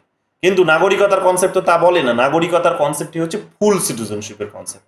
তো ফুল সিটিজেনশিপ বলতে এবার তাহলে যেটা বোঝায় সেটা হচ্ছে যে সুযোগ সুবিধাগুলো থাকার থেকে তারা বঞ্চিত হচ্ছে এই প্রাইভেট সেক্টরের মধ্য দিয়ে, প্রাইভেটাইজেশনের মধ্য দিয়ে বা ইন্ডাস্ট্রিয়ালাইজেশনের মধ্য দিয়ে, তাহলে সেগুলোর ব্যবস্থা তাদের জন্য করতে হবে। অর্থাৎ স্টেটকে বলা হচ্ছে এখানে কি, স্টেটকে বলা হচ্ছে যে স্টেট এমন কিছু সুযোগ সুবিধা বা এমন কিছু অপরচুনিটিস তাদের জন্য নিয়ে আসবে যেগুলো তাদেরকে আলটিমেটলি ফুল মেম্বার্স হিসেবে কনসিডার হতে সাহায্য করবে, ফুল মেম্বার্স হিসেবে। সেগুলোর মধ্যে যেমন হচ্ছে right two education, right to health থেকে শুরু করে এই ধরনের আরো কতগুলো বিষয় আছে যেগুলো তাদের ওয়েলফেয়ার করে, যেমন রাস্তাঘাট নির্মাণ করা থেকে শুরু করে, রাস্তা আলোকিত করা থেকে শুরু করে, হ্যাঁ, এই আরো যে সমস্ত বিষয়গুলো যেগুলো যেগুলো যেগুলো সরাসরি রাজনীতির কোনো ইস্যু নয়, যেগুলো সরাসরি অর্থনীতির কোনো ইস্যু নয়, কিন্তু মানুষ সমাজে বসবাস করতে গেলে তাদের এগুলো প্রয়োজন হয়। তো এই সমস্ত ইস্যুসগুলোকে নিয়ে কি করা হচ্ছে, এখানে ইনকর্পোরেট করা হচ্ছে, করে বলা হচ্ছে যে এগুলো যতক্ষণ না তাদেরকে এখানে প্রদান করা যাচ্ছে ততক্ষণ সে ফুল মেম্বার্স হিসেবে সে উঠে আসতে পারবে না, অর্থাৎ সে সিটিজেন হিসেবেই কনসিডার হচ্ছে না, এটা আমরা ধরে নিচ্ছি। তো এই কারণে এখানে কি করা হলো, লিবারালিজম যেখানে মার্কেটের উপর অত্যধিক বেশি জোর দেয়, যে লিবারালিজম ইন্ডিভিজুয়ালিজমের অত্যধিক বেশি জোর দেয়, সেই ইন্ডিভিজুয়ালিজম বা সেই লিবারালিজমের মধ্যেই, মার্কেট বেসড লিবারালিজমের মধ্যেই এখানে ওয়েলফেয়ারিজমের আইডিয়াগুলোকেও প্রমোট করা হচ্ছে। তো এগুলোর মধ্য দিয়ে সিটিজেনশিপের আইডিয়াটিকে ডেভেলপ করার চেষ্টা করা হচ্ছে। তো এটা আমরা কিন্তু পরিষ্কারভাবে দেখতে পাবো। তাহলে এখানে আমরা দেখতে পাবো কি, এখানে আমরা দেখতে পাবো যে ইন্ডিভিজুয়ালসকেই কনসিডার করা হচ্ছে, ইন্ডিভিজুয়ালসকেই এখানে বিবেচনা করা হচ্ছে, ইন্ডিভিজুয়ালসকেই সুযোগ সুবিধা দেওয়া হচ্ছে, অন্য কাউকে দেওয়া হচ্ছে না। আবার এটাই এর কিন্তু একটা লিমিটেশনও বটে, যে এখানে যা কিছু ডেভেলপমেন্টের কথা বলা হচ্ছে, যা কিছু বিষয়ের কথা বলা হচ্ছে, সেটা হয়তো ইন্ডিভিজুয়ালসেরই কথা বলা হচ্ছে, কিন্তু একটা বড় সমালোচনা হচ্ছে এটার, যে এটা হচ্ছে কমিউনিটিকে ইগনোর করে, এবং এই লিবারালিজমের এই ইন্ডিভিজুয়ালিজমসকেই, এই মার্কেট বেস সিস্টেমসকেই এটাকে ক্রিটিসাইজ করে আমরা দেখতে পাবো যে একটা নতুন আইডিয়া সেখানে ডেভেলপ করলে, সেই আইডিয়াটির নাম হচ্ছে কমিউনিটারিয়ান। কমিউনিটারিয়ান থিওরি, কমিউনিটারিয়ান থিওরি এখান থেকে উৎপত্তি লাভ করলো। কি বলছে কমিউনিটারিয়ান থিওরি? কমিউনিটারিয়ান থিওরির বক্তব্য হচ্ছে যে তুমি যেভাবে লিবারালিজম যেভাবে ইন্ডিভিজুয়ালস করে দিয়েছে, মানে ব্যক্তিকে যেভাবে একজন একজন একজন স্বয়ং সম্পূর্ণ ইন্ডিভিজুয়ালস বানিয়ে দিয়েছে, যে সে নাকি সব করতে পারে, নাকি সে সব পারে, কিন্তু আদতে বক্তব্যটা হচ্ছে, আমি যদি এগুলো ধরেও নিই যে এই ইন্ডিভিজুয়াল সব পারে, তাহলেও তার একটা বড় সমস্যাটা হচ্ছে যে সে যেটা পারে না সেটা হচ্ছে যে তার নিজের গোষ্ঠীর যে পরিচয়, তার নিজের গোষ্ঠীগত যে পরিচয়, তার নিজের যে সম্প্রদায়গত যে তার পরিচয়, তার রুটের যে পরিচয়, রুট মানে হচ্ছে গোড়া, তার গোড়াগত যে সম্প্রদায়, গোড়া মানে এই বীজটার কথা বলতে পারবো, কি বলবো, এটা তার উৎপত্তি যেখান থেকে হচ্ছে, যে জনসমষ্টিতে হচ্ছে, যে গোষ্ঠীতে হচ্ছে, তাহলে তার যে গোষ্ঠীগত তার যে পরিচয়, সেই পরিচয়টাকে সে ধ্বংস করে দেয়, সেই পরিচয়টা সে ধরে রাখতে পারে না, এবং আলটিমেটলি এই পরিচয়টা থেকে সে কিন্তু সরে যাওয়ার সঙ্গে সঙ্গে আলটিমেটলি সে কিন্তু পূর্ণ নাগরিকতার কনসেপ্টটা থেকেও সরে যাচ্ছে। অর্থাৎ তার একটা পরিচয়েরও কনসেপ্ট এখানে কিন্তু তৈরি হচ্ছে, আইডেন্টিটির কনসেপ্ট, আইডেন্টিটির কনসেপ্ট। যে এরা কি বলার চেষ্টা করছে, এরা বলার চেষ্টা করছে যে ওই ইন্ডিভিজুয়াল হিসেবে এখানে হয়তো কতগুলো রাইটস এনজয় করছে, করে হয়তো সে দাবি করতেই পারে, এখন এই লিবারালিজমরা হয়তো, লিবারাল থিঙ্কার্সরা হয়তো বলতেই পারে যে আমরা ইন্ডিভিজুয়ালিজমের মধ্য দিয়ে তাদেরকে নাগরিকতার পাঠ পড়াচ্ছি, নাগরিকতার সমস্ত সুযোগগুলো আমরা দিচ্ছি, কিন্তু দিচ্ছি আমরা কিসের ভিত্তিতে? ইন্ডিভিজুয়ালিজমের ভিত্তিতে। কিন্তু যখনই তারা ইন্ডিভিজুয়ালস বানিয়ে দিচ্ছে কোনো একজন ব্যক্তিকে, যে স্বয়ং সম্পূর্ণ বানিয়ে দিচ্ছে, তখন সে কিন্তু বাইরে থেকে দেখে মনে হচ্ছে স্বয়ং সম্পূর্ণ, কিন্তু আদতে কিন্তু স্বয়ং সম্পূর্ণ সে নয়। কেন নয়? তার কারণ সেই মানুষটি যখনই সে নিউক্লিয়ার হয়ে যাচ্ছে, তখন আলটিমেটলি তার নিজের যে গোষ্ঠীর যে পরিচয়, সেই গোষ্ঠীর পরিচয়টা থেকে সে কিন্তু বিমুখ হয়ে পড়ছে। অর্থাৎ সে কোনো একটা ধর্মে বসবাস করে, সে কোনো একটা গোষ্ঠী বা একটা এথনিসিটিতে বসবাস করে, জাতিগোষ্ঠীতে বসবাস করে, সে কোনো একটা তার ভাষায় বসবাস করতে পারে, তার একটা ভাষাগত আইডেন্টিটি থাকতে পারে। তাহলে এই সঙ্গে সঙ্গে এই আইডেন্টিটিগত ক্রাইসিসগুলোও কিন্তু পরিষ্কারভাবে উঠে আসে, আইডেন্টিটি ক্রাইসিসগুলো। এই কমিউনিটেরিয়ান থিঙ্কার্সের বক্তব্যটা হচ্ছে যে এদের আইডেন্টিটি ক্রাইসিসটা কিন্তু এই লিবারাল থিঙ্কার্সরা ইন্ডিভিজুয়ালিজমের মধ্য দিয়ে জন্ম দেয়। তো কাজেই তুমি তাকে হয়তো পূর্ণ নাগরিকত্ব হয়তো তুমি তাকে প্রদান করছো, কিন্তু পূর্ণ নাগরিকত্ব প্রদান করছো যেটা তুমি বলছো যে হ্যাঁ পূর্ণ নাগরিক, কিন্তু সেটা করছো তুমি তাকে নিউক্লিয়ার বানিয়ে দিয়ে, তাকে ছোট বানিয়ে দিয়ে তুমি করছো। কিন্তু আদতে যদি তোমাকে সত্যি ভালো কিছু করতে হয়, তাহলে সে যে গ্রুপের মধ্যে ছিল, সেই গ্রুপের মধ্যে বা গোষ্ঠীর মধ্যে তাকে রেখেই তাকে নাগরিকত্ব তাকে দেওয়া উচিত ছিল, তবেই গিয়ে প্রমাণ হতো যে হ্যাঁ সে পূর্ণ নাগরিকত্ব পাচ্ছে। কিন্তু তুমি সেটা করছো না, তার গোষ্ঠী থেকে তাকে তুমি বের করে নিয়ে এসে তাকে ইন্ডিভিজুয়ালস বানিয়ে দিয়ে তুমি তাকে কি করছো? ইন্ডিভিজুয়ালের একটা আইডেন্টিটি দিয়ে তুমি তাকে কি করছো? তার গোষ্ঠীগত যে আইডেন্টিটি, সেই আইডেন্টিটিটাকে তুমি নষ্ট করে দিচ্ছ। তো কমিউনিটারিয়ানদের বক্তব্যটা হচ্ছে এটাই, যে নাগরিকত্ব মানুষ উপভোগ তখনই করতে পারবে যখন সে নিজেকে তার নিজের কমিউনিটির পার্ট বলে মনে করবে। কমিউনিটি ছাড়া এখানে তিনি কি বলছেন, যে কমিউনিটি ছাড়া সে কখনো তার নিজের নাগরিকত্ব এনজয় করতে পারবে না, নাগরিকত্ব সে কখনো এনজয় করতে পারবে না। তার নাগরিকত্ব সে যদি কখনো এনজয় করেও থাকে, তারপরেও এখানে স্বাভাবিক নিয়মে যেহেতু তার কমিউনিটি যেহেতু ইগনোর হবে, তার কাজেই এখানে কোনো রকমভাবে কমিউনিটির আইডিয়াটাকে ইগনোর করে এখানে ইন্ডিভিজুয়াল আইডেন্টিটিকে শেপ করা যায় না, এবং গেলেও সেটাকে কমপ্লিট সিটিজেন বলা যাবে না। তাহলে কমপ্লিট সিটিজেনের প্রসঙ্গ যখন আসছে, ফুল মেম্বার্সের যখন প্রসঙ্গ আসছে, তখন স্বাভাবিকভাবে কমিউনিটির প্রসঙ্গটা কিন্তু একেবারেই ইনসেপারেবল পার্ট, যেটাকে বিচ্ছিন্ন করা যাবে না। কমিউনিটারিয়ানদের বক্তব্যটা হচ্ছে এটাই, যে এরা লিবারালিজমের এই দোষটাকে খুঁজে বের করার চেষ্টা করে। কিসের দোষ? তারা এখানে ইন্ডিভিজুয়ালিজমের দোষটাকে খুঁজে বের করার চেষ্টা করে, যে একটা কমিউনিটির 10 জন মানুষ, তাদের একটা নির্দিষ্ট পরিচয় আছে, সেই পরিচয় থেকে তাদেরকে বের করে নিয়ে এসে এখানে ইন্ডিভিজুয়ালস বানিয়ে দিয়েছে, তার কমিউনিটির পরিচয়টা তাকে নষ্ট করে দিয়েছে। তা এটাকে কিন্তু তারা দোষারোপ করার চেষ্টা করে, তারা বলার চেষ্টা করে যে এটা আলটিমেটলি খারাপ, এটা ভালো কিছু নয়, এটা খারাপ। এবং এবং সিটিজেনশিপ তোমাকে পেতে হলে, সিটিজেনশিপের আইডিয়াটি তৈরি করতে হলে কমিউনিটিকে মাথায় রেখে করতে হবে, কমিউনিটির আইডিয়াটিকে মাথায় রেখে করতে হবে, কমিউনিটির ভাবনাটিকে মাথায় রেখে করতে হবে। ইন্ডিভিজুয়ালসকে অবশ্যই তার নিজের মতো করে হয়তো কি করতে হবে না, হয়তো সে সিটিজেনশিপটা এনজয় করবে ঠিক, কিন্তু কমিউনিটির বাইরে বেরিয়ে গিয়ে সেটা যেন না হয়, কমিউনিটির সঙ্গে লেগে থেকে কমিউনিটির মধ্যে থেকেই যেন সেটা হয়। তো কমিউনিটি ছাড়া এখানে সিটিজেন তৈরি হতে পারে না, কমিউনিটি ছাড়া সিটিজেন তৈরি হতে পারে না, এদের হচ্ছে এটা একটা বক্তব্য যে গোষ্ঠী ছাড়া কমিউনিটি, একটা সিটিজেনশিপের কনসেপ্ট তৈরি হতে পারে না। তুমি তাকে সেখান থেকে সরিয়ে নিয়ে গিয়ে তুমি বলছো তাকে আমি তোমাকে সিটিজেন বানিয়ে দিলাম, না, হয়নি, ওটা পার্শিয়াল হয়েছে। তাহলে তো সিটিজেনশিপের আইডিয়ার মধ্যে যেহেতু একটা একটা একটা কমপ্লিটনেস আছে, তো স্বাভাবিকভাবেই কমপ্লিটনেস তখনই সেটা মানে কমপ্লিট সেটা তখনই হবে যখন সে কমিউনিটির মধ্যে থেকেই তার কি পারবে, সে সিটিজেনশিপ এনজয় করতে পারবে। তাহলে এই ধরনের একটা আইডিয়াকে তারা প্রমোট করার চেষ্টা করে কমিউনিটারিয়ান থিঙ্কার্সরা। লিবারাল থিঙ্কার্সদের মধ্যে তো আমরা জানি, যেগুলো পড়লাম, যে লিবারাল থিঙ্কার্সদের মধ্যে অনেক থিঙ্কার্স আছেন, এই একেবারে লক থেকে শুরু করে এখানে একেবারেই তোমরা এখানে কি বলবো টি.এইচ. মার্শাল পর্যন্ত এই সমস্ত থিঙ্কার্সগুলোকে পাবে। কিন্তু এখানে এটাকে নিন্দা করার কাজটা করেছেন, সমালোচনা করার কাজটা করেছেন কমিউনিটারিয়ান থিঙ্কার্সরা। অর্থাৎ লিবারাল থিঙ্কার্স হিসেবে তোমরা যাদের নাম জানো তাদেরকে তোমরা এখানে কনসিডার করতেই পারো যে তারা এখানে এই আইডিয়াটিকে দেওয়ার চেষ্টা করেছেন, ঠিক আছে। বিশেষ করে জন লকের নামটা তোমরা বলতে পারো, যে তিনি প্রথম এই ডিউটিসগুলোকেও কিন্তু কনসিডার করেছিলেন, যে তোমাকে নাগরিক হতে গেলে তোমাকে কতগুলো রাইটসের পাশাপাশি ডিউটিসও পালন করতে হবে। তো এই কথাগুলো লকও বলেছিলেন। সিটিজেনশিপ বলতে তখন ডিউটিকে বুঝিয়ে তিনি সিটিজেনশিপের আইডিয়াটিকে ডেভেলপ করেছিলেন। তো সমস্ত লিবারাল থিঙ্কার্স এতদিন পর্যন্ত তোমাদের যা পড়িয়েছি তাদেরকে তোমরা এখানে অ্যাড করতে পারো লিবারাল থিওরিতে। কিন্তু কমিউনিটারিয়ান থিওরি হিসেবে যাদের নামগুলো আসে এখানে, বারবার যাদের পরীক্ষায় নামগুলো জানতে চায় এবং একাধিকবার জানতে চেয়েছে, নেট পরীক্ষায় একাধিকবার জানতে চেয়েছে, তো তারা কারা? কমিউনিটারিয়ান থিঙ্কার্স হচ্ছে অ্যালিস ডায়ার, ম্যাকলেন্টায়ার, নামগুলো লিখে নাও।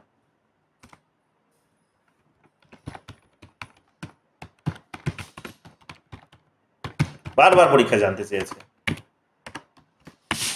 কারা কারা এরা হচ্ছে যেমন অ্যালিস ডায়ার, ম্যাকলেন্টায়ার, ঠিক আছে। Alasdair, ALASDAIR, Alasdair, MacIntyre, MACINTYRE,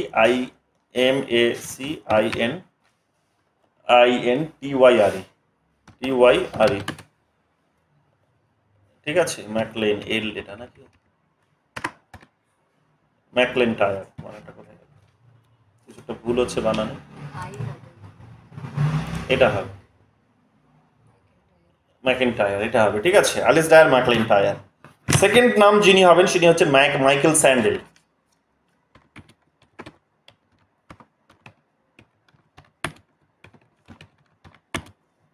SANDEL, ঠিকই তো আছে, মাইকেল স্যান্ডেল। থার্ড নাম যিনি এখানে গুরুত্বপূর্ণ তিনি হচ্ছেন চার্লস টেইলর। এগুলো সিটিজেনশিপ পড়তে গিয়েও পাবে নামগুলো, ভালো করে নোট করে নাও, এই কনসেপ্টই আসবে ঘুরিয়ে ফিরিয়ে ওখানে, চার্লস টেইলর। আর ফোর্থ হচ্ছে এখানে রিচার্ড রট্রি,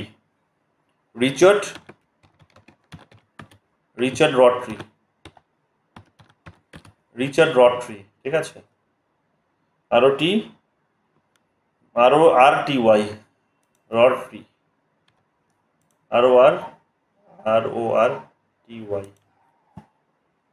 RORTY, ঠিক আছে। আর 5 নাম্বার নামটা যিনি যার আছে এখানে, তিনি হচ্ছেন, এখানে আমরা দেখতে পাবো কি, আমিতাই ইতিওনি। নামটা পড়েছো তোমরা, কোথায় পড়লে আমিতাই ইতিওনির নাম?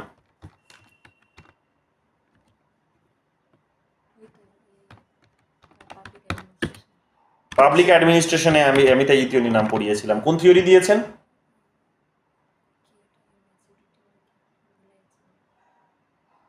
ডিসিশন মেকিং প্রসেসে পড়েছো। কি পড়েছো? আমিতাই ইতিওনি। কি ভুলে গেছো দীপিকা দাস? কি পড়িয়েছিলাম? আমিতাই ইতিওনির নাম কোন থিওরির সাথে জড়িত ছিল? মনে পড়ছিল না। তাহলে মনে করতে হবে। ডিসিশন মেকিং থিওরি খুলে দেখো হারবার্ট সাইমনের, সেখানে তোমরা নামগুলো পাবে। ঠিক আছে, তো সেখানে তো যাই হোক, এখানে মাথায় রেখো যে এই যে 4টে নাম, ঠিক আছে, এই 4টে নাম খুব গুরুত্বপূর্ণ। কি কি 5টা নাম? কি 5টা নাম হচ্ছে এখানে Alasdair MacIntyre, Michael Sandel, Charles Taylor, Richard Rorty, Amitai Etzioni. এই 5টা নাম খুব গুরুত্বপূর্ণ। এরা হচ্ছে বারবার পরীক্ষায় এদের নামগুলো জানতে চায় যে কমিউনিটেরিয়ান থিওরিস্ট কারা। 4টে নাম দিয়ে বলছে যে কমিউনিস্ট থিওরি তা এদের মধ্যে কে একজন, বা 4টে নাম দিয়ে বলছে যে এদের মধ্যে কে কমিউনিটেরিয়ান থিওরিস্ট নয়। এইভাবে প্রশ্নগুলো কিন্তু ঘুরিয়ে ফিরিয়ে একাধিকবার নেটে কিন্তু জানতে চেয়েছে। সো এগুলো ভালো করে মনে রেখো যে তারা বলে যে তুমি নাগরিক হিসেবে তুমি তুমি ইন্ডিভিজুয়াল হিসেবে কনসিডার হচ্ছে ভালো, কিন্তু কথাটা হচ্ছে এটা আলটিমেটলি গোষ্ঠীর যে তোমাদের যে পরিচয়, সেই পরিচয়টাকে সেটা নষ্ট করছে। এবং গোষ্ঠীর পরিচয়ের বাইরে কখনো সিটিজেনশিপকে কখনো এনজয় করা যায় না, কারণ সেটা তাহলে ফুল মেম্বারশিপ হবে না, বা ফুল সিটিজেনশিপের কনসেপ্টটিকে সেটাকে কিন্তু কনসিডার করবে না। তো এই নামগুলো একটুখানি ভালো করে দেখে নিও, এদের লেখা বইয়ের নামগুলো দেখে নাও।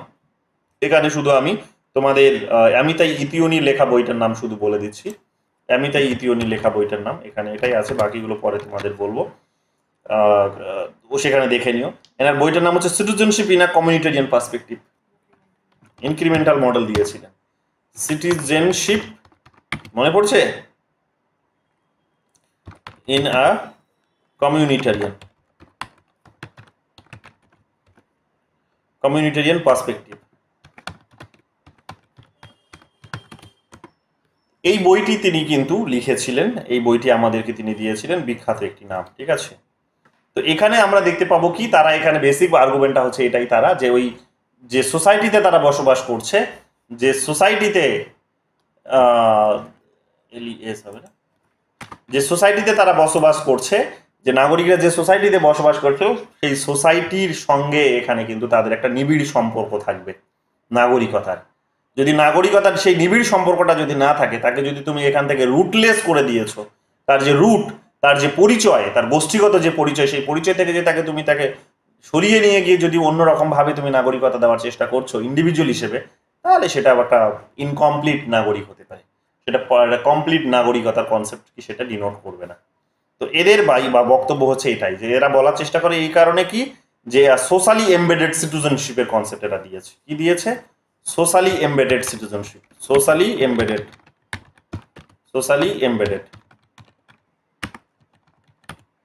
সিটিজেনশিপ। হ্যাঁ, লিবারাল থিওরি কে বলছে। হ্যাঁ, তো এগুলো একটুখানি দেখে নিও। তো এই বিষয়টাই হচ্ছে কমিউনিটেরিয়ান থিওরির বেসিক আর্গুমেন্ট। এটা ভালো করে মাথায় রাখবে। তোমরা এটা ফিল করতে পারছো তো যে একজন মানুষ সে হয়তো নাগরিকত্ব পাবে। কেন পাবে? কারণ এই ভূখণ্ডে সে জন্মগ্রহণ করেছে। তুমি ধরো এই ভূখণ্ডে জন্মগ্রহণ করেছো, তো তুমি ভূখণ্ডে জন্মগ্রহণ করেছো, তুমি কিসের সম্পর্কে কিসের ভিত্তিতে পেয়েছো? ধর নাগরিকত্ব হতে পারে ন্যাচারাল প্রসেসে তুমি নাগরিকত্ব পেয়েছো, যে তোমার বাবা মা এই ভূখণ্ডে বসবাস করে, তুমি রক্তের সম্পর্কে নাগরিকত্ব পেয়েছো। এবার নাগরিক বলতে কি বোঝায়? নাগরিক বলতে সহজ হিসাব এখানকার এই ভূখণ্ডের পূর্ণ সদস্যতাকে বোঝায়। পূর্ণ সদস্য বলতে কি বোঝায়? পূর্ণ সদস্যতা বলতে বোঝায়, এক সেকেন্ড, আমার এক বন্ধু ফোন করছে। चंद्रशेखर, मैं अभी क्लास में हूँ, मैं तुम्हें बाद में कॉल करता हूँ। क्लास खत्म होने के बाद कॉल करता हूँ, ठीक है?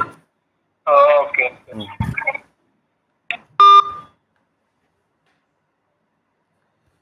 তো পূর্ণ নাগরিকত্ব বলতে কি বোঝায়? পূর্ণ নাগরিকত্ব বলতে বোঝায় যে এখানকার যে সমস্ত সুযোগ সুবিধাগুলো আছে সাধারণ মানুষগুলোর জন্য, আমি সেগুলো এনজয় করতে পারবো। আমি যদি এনজয় করতে না পারি, তাহলে আমি কি বলবো? তাহলে আমি বলবো যে না, আমি তার মানে পূর্ণ নাগরিক নই। যেমন উদাহরণটা দিলাম, যে বিদেশিরা যখন এখানে আসে, তাদেরকে তখন ইন্ডিয়ানসদের থেকে বেশি টাকায়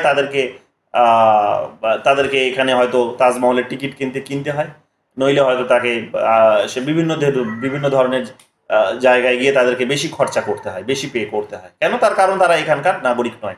তার মানে তারা পূর্ণ সদস্য নয় এই ভূখণ্ডের, তার মানে তারা পূর্ণ নাগরিকও নয়। তাহলে সিটিজেনশিপের অর্থ হচ্ছে যে তুমি পূর্ণ নাগরিক হিসেবে কনসিডার হবে। তাহলে আমি পূর্ণ নাগরিক হিসেবে কনসিডার হব কখন? পূর্ণ নাগরিক হিসেবে কনসিডার হব যখন আমি আমার সমস্ত সুযোগ সুবিধাগুলো পাবো, যেগুলো আমি নাগরিক হওয়ার সুবাদে এখানে পাওয়া উচিত আমার, তাহলে আমি সমস্ত স্কিলও আমি পাবো। এবার দেখা গেল তোমাকে বলা হচ্ছে যে আজকে তুমি নেট সেট কোয়ালিফাই করে তুমি দেখা গেল যে তোমাকে বলা হচ্ছে, আমেরিকান গভর্নমেন্ট তোমাকে অফার দিচ্ছে যে would you like to come to our country, we will provide 5 million rupees in as a salary in a month to you. যদি এটা বলে যে 5 মিলিয়ন তোমাকে টাকা দেবে, হয়তো এটা বড় অ্যামাউন্ট দেবে, যেমন দেখবে সব বড় বড় কোম্পানির সিইওদেরকে দিয়েছে, দেখবে যে সব, যেমন ধরে নাও যে গুগলের সিইও যিনি আছেন, তো সে ধরে নাও সুন্দর পিচাইয়ের মতো একজন মানুষ।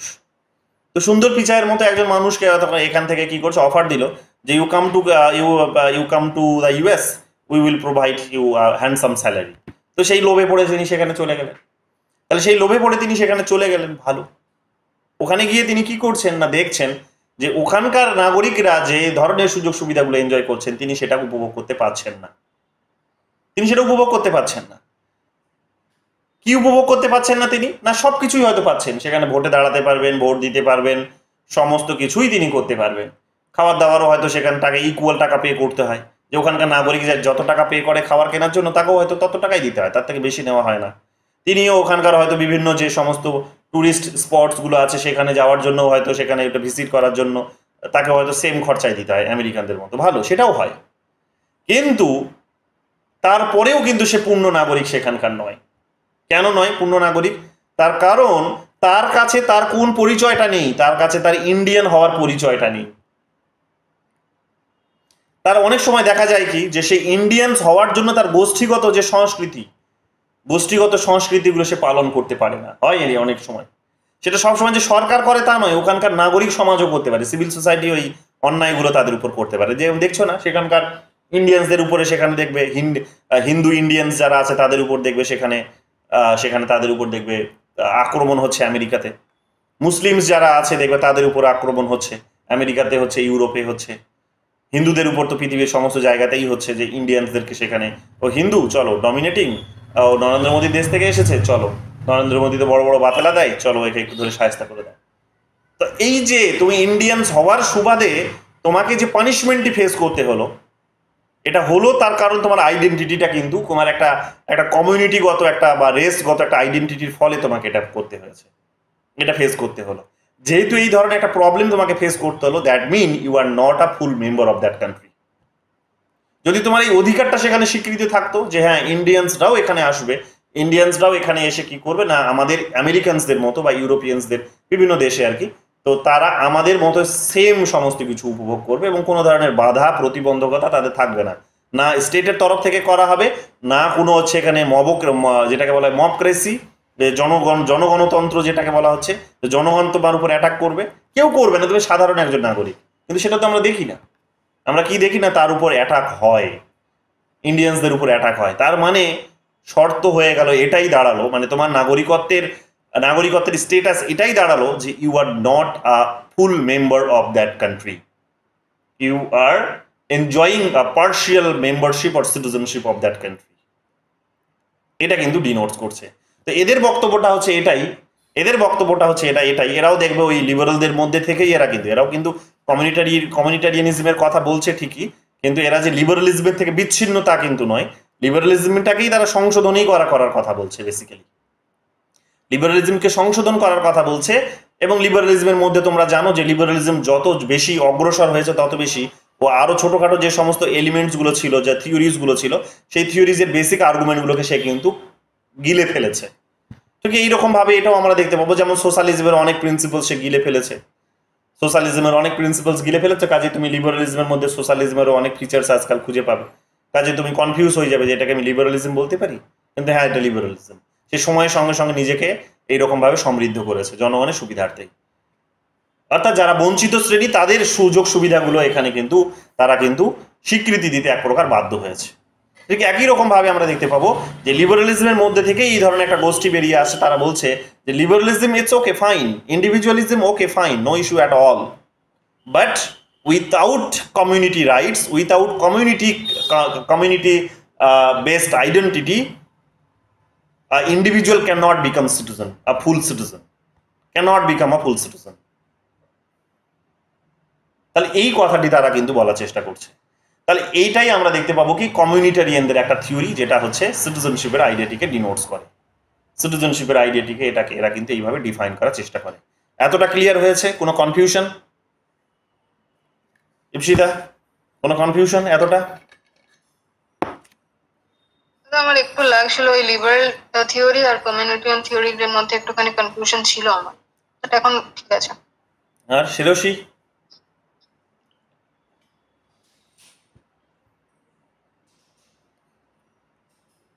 শিরোশী কি বললো? খালি মাইকটা অন করলো অফ করলো, কিছু শুনতে পেলাম না। বললাম যে আমার না, একটুখানি তোমাকে প্রবলেম বলিনি। হচ্ছিল। তোমাকে বলিনি, শিরোশী। সমৃতা ক্লিয়ার এতটা?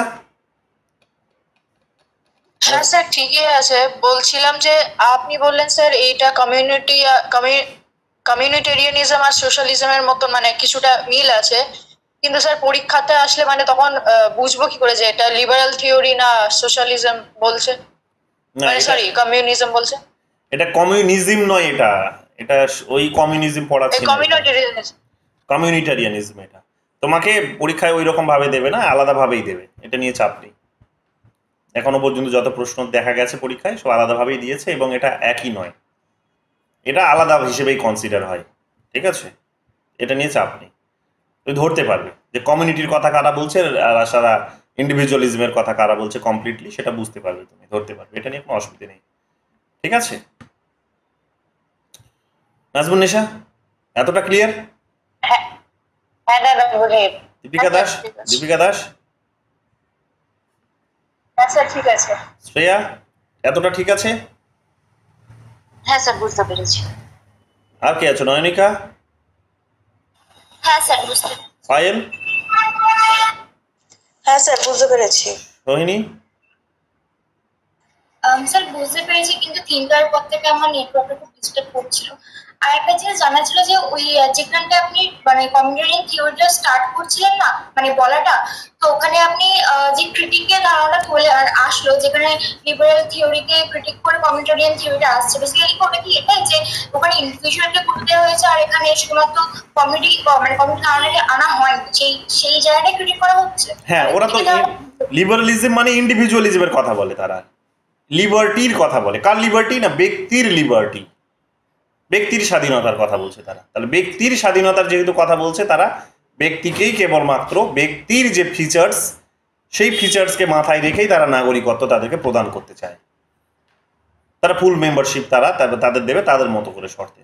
এরা এসে বলার চেষ্টা করছে, তাহলে তো এরা এসে বলার চেষ্টা করছে যে তুমি যদি একজন ব্যক্তিকে একটা গোষ্ঠী থেকে বের করে নিয়ে গিয়ে তুমি নাগরিকত্ব দেবে ভাবছো, এবং সেটা তার মতো করে নাগরিকত্ব হবে, তাহলে সেটা তো নাগরিকত্বই হলো না। কেন হলো না? তার কারণ তুমি গোষ্ঠী থেকে তাকে বের করে নিয়ে গেছো। তো গোষ্ঠীর তার যে পরিচয়, সেই পরিচয়ের কারণে তাকে যদি আজকে কোনো অসুবিধার মুখে পড়তে হচ্ছে, তাহলে তো সে এখনো পূর্ণ নাগরিক হতেই পারেনি, বা তুমি ওকে নাগরিকত্ব সেই সুযোগগুলো থেকে বঞ্চিত করে রেখেছো। বুঝতে পেরেছো? হ্যাঁ, কিন্তু আপনি লাস্টের দিকে বললেন না যে কমিউনিটারিয়ান থিওরি, মানে আমি ওই জায়গাটা নেটওয়ার্কের জন্য বুঝতে পারিনি, বাট যে জায়গাটা শুনতে পেলাম সেখানে হচ্ছে যেখানে আপনি বলছিলেন যে কমিউনিটির মধ্যে থাকার কারণে অনেক সময় সমস্যার সম্মুখীন হতে হচ্ছে। কারণ আপনি যে এক্সাম্পলটা দিলেন যে ইন্ডিয়ান অন্য জায়গায় গিয়ে যখন প্রবলেম ফেস করছে, সেটা কমিউনিটি থাকার মানে ধারণার জন্য এটা ফেস করছে, কারণ সেই জায়গায় সে পুরো নাগরিকত্ব নয়, বাট কিন্তু কমিউনিটারিয়ানিজম থিওরির মধ্যে পড়ছে, কারণ সে ইন্ডিয়ান মানে ইন্ডিয়াতে সে সিটিজেনশিপ পেয়েছে, কিন্তু সে অন্য জায়গায় গিয়ে প্রবলেম ফেস করছে কারণ সে সেখানে মানে ফুল সিটিজেনশিপ পায়নি। তো এটাও তো একটা প্রবলেম যে মানে কমিউনিটারিয়ান হওয়ার কারণেও তো প্রবলেম ফেস করতে হচ্ছে। কমিউনিটির মধ্যে থেকে যদি প্রবলেম ফেস করছে, ওটাই বলছি যে কমিউনিটির মধ্যে থেকে যদি সে প্রবলেম ফেস করছে, ওই কমিউনিটির একটা আইডেন্টিটি হোল্ড করছে বলে যদি তাকে কোনো প্রবলেম ফেস করতে হচ্ছে, দ্যাট মিন সে এখনো কমপ্লিট সিটিজেনশিপ পায়নি, সে এখনো ইন্ডিভিজুয়াল হিসেবেই কনসিডার হচ্ছে এখানে, সে কমপ্লিট সিটিজেনশিপ পায়নি।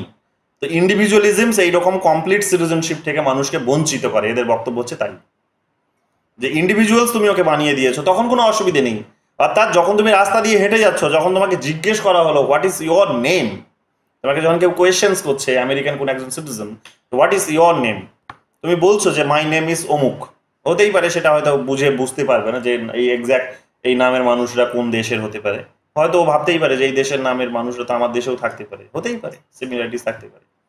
কিন্তু যখন জানতে চাইছে হোয়াট ইজ ইয়োর ন্যাশনালিটি, এবং তখন তুমি তোমার উত্তরে যখন বলছো যে আই এম অ্যান ইন্ডিয়ান, বা হোয়াট ইজ ইয়োর রিলিজিয়ান, যখন তুমি বলছো I am a Hindu, oh you are Indian, তখন ওর উত্তর হচ্ছে oh you are Indian, you bloody Indian. তখন হয়তো তোমাকে ব্লাডি বলে গালাগালি করছে, you bloody Indian, you fool, you come here and do our places dirty, হয়তো বললো তখন।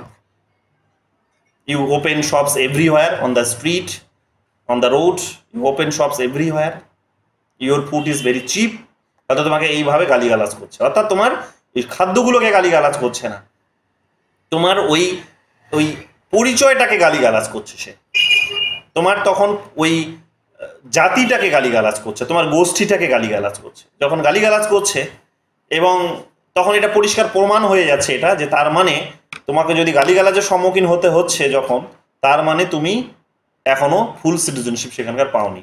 যেদিন তোমাকে কোনো এই ধরনের গালিগালাজের সম্মুখীন হতে হবে না, সেদিন তুমি ফুল নাগরিক হিসেবে, ফুল সিটিজেন হিসেবে কনসিডার হবে। তো শুধু এটা আমেরিকাতে গিয়ে যে হবে তা নয়, ইন্ডিয়াতে থেকেও এই জিনিসটা হতে পারে।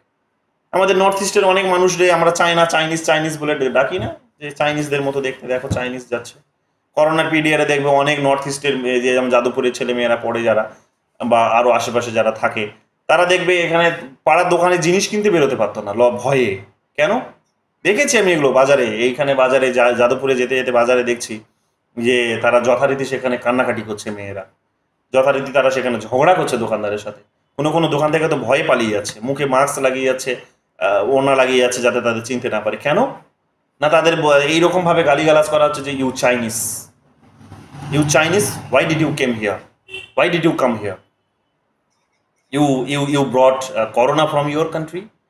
তখন ও বোঝাতে ব্যর্থ হচ্ছে যে no, I am not Chinese, I am an Indian, কিন্তু ও শুনছে না। কেন? ওর চাইনিজদের মতো দেখতে।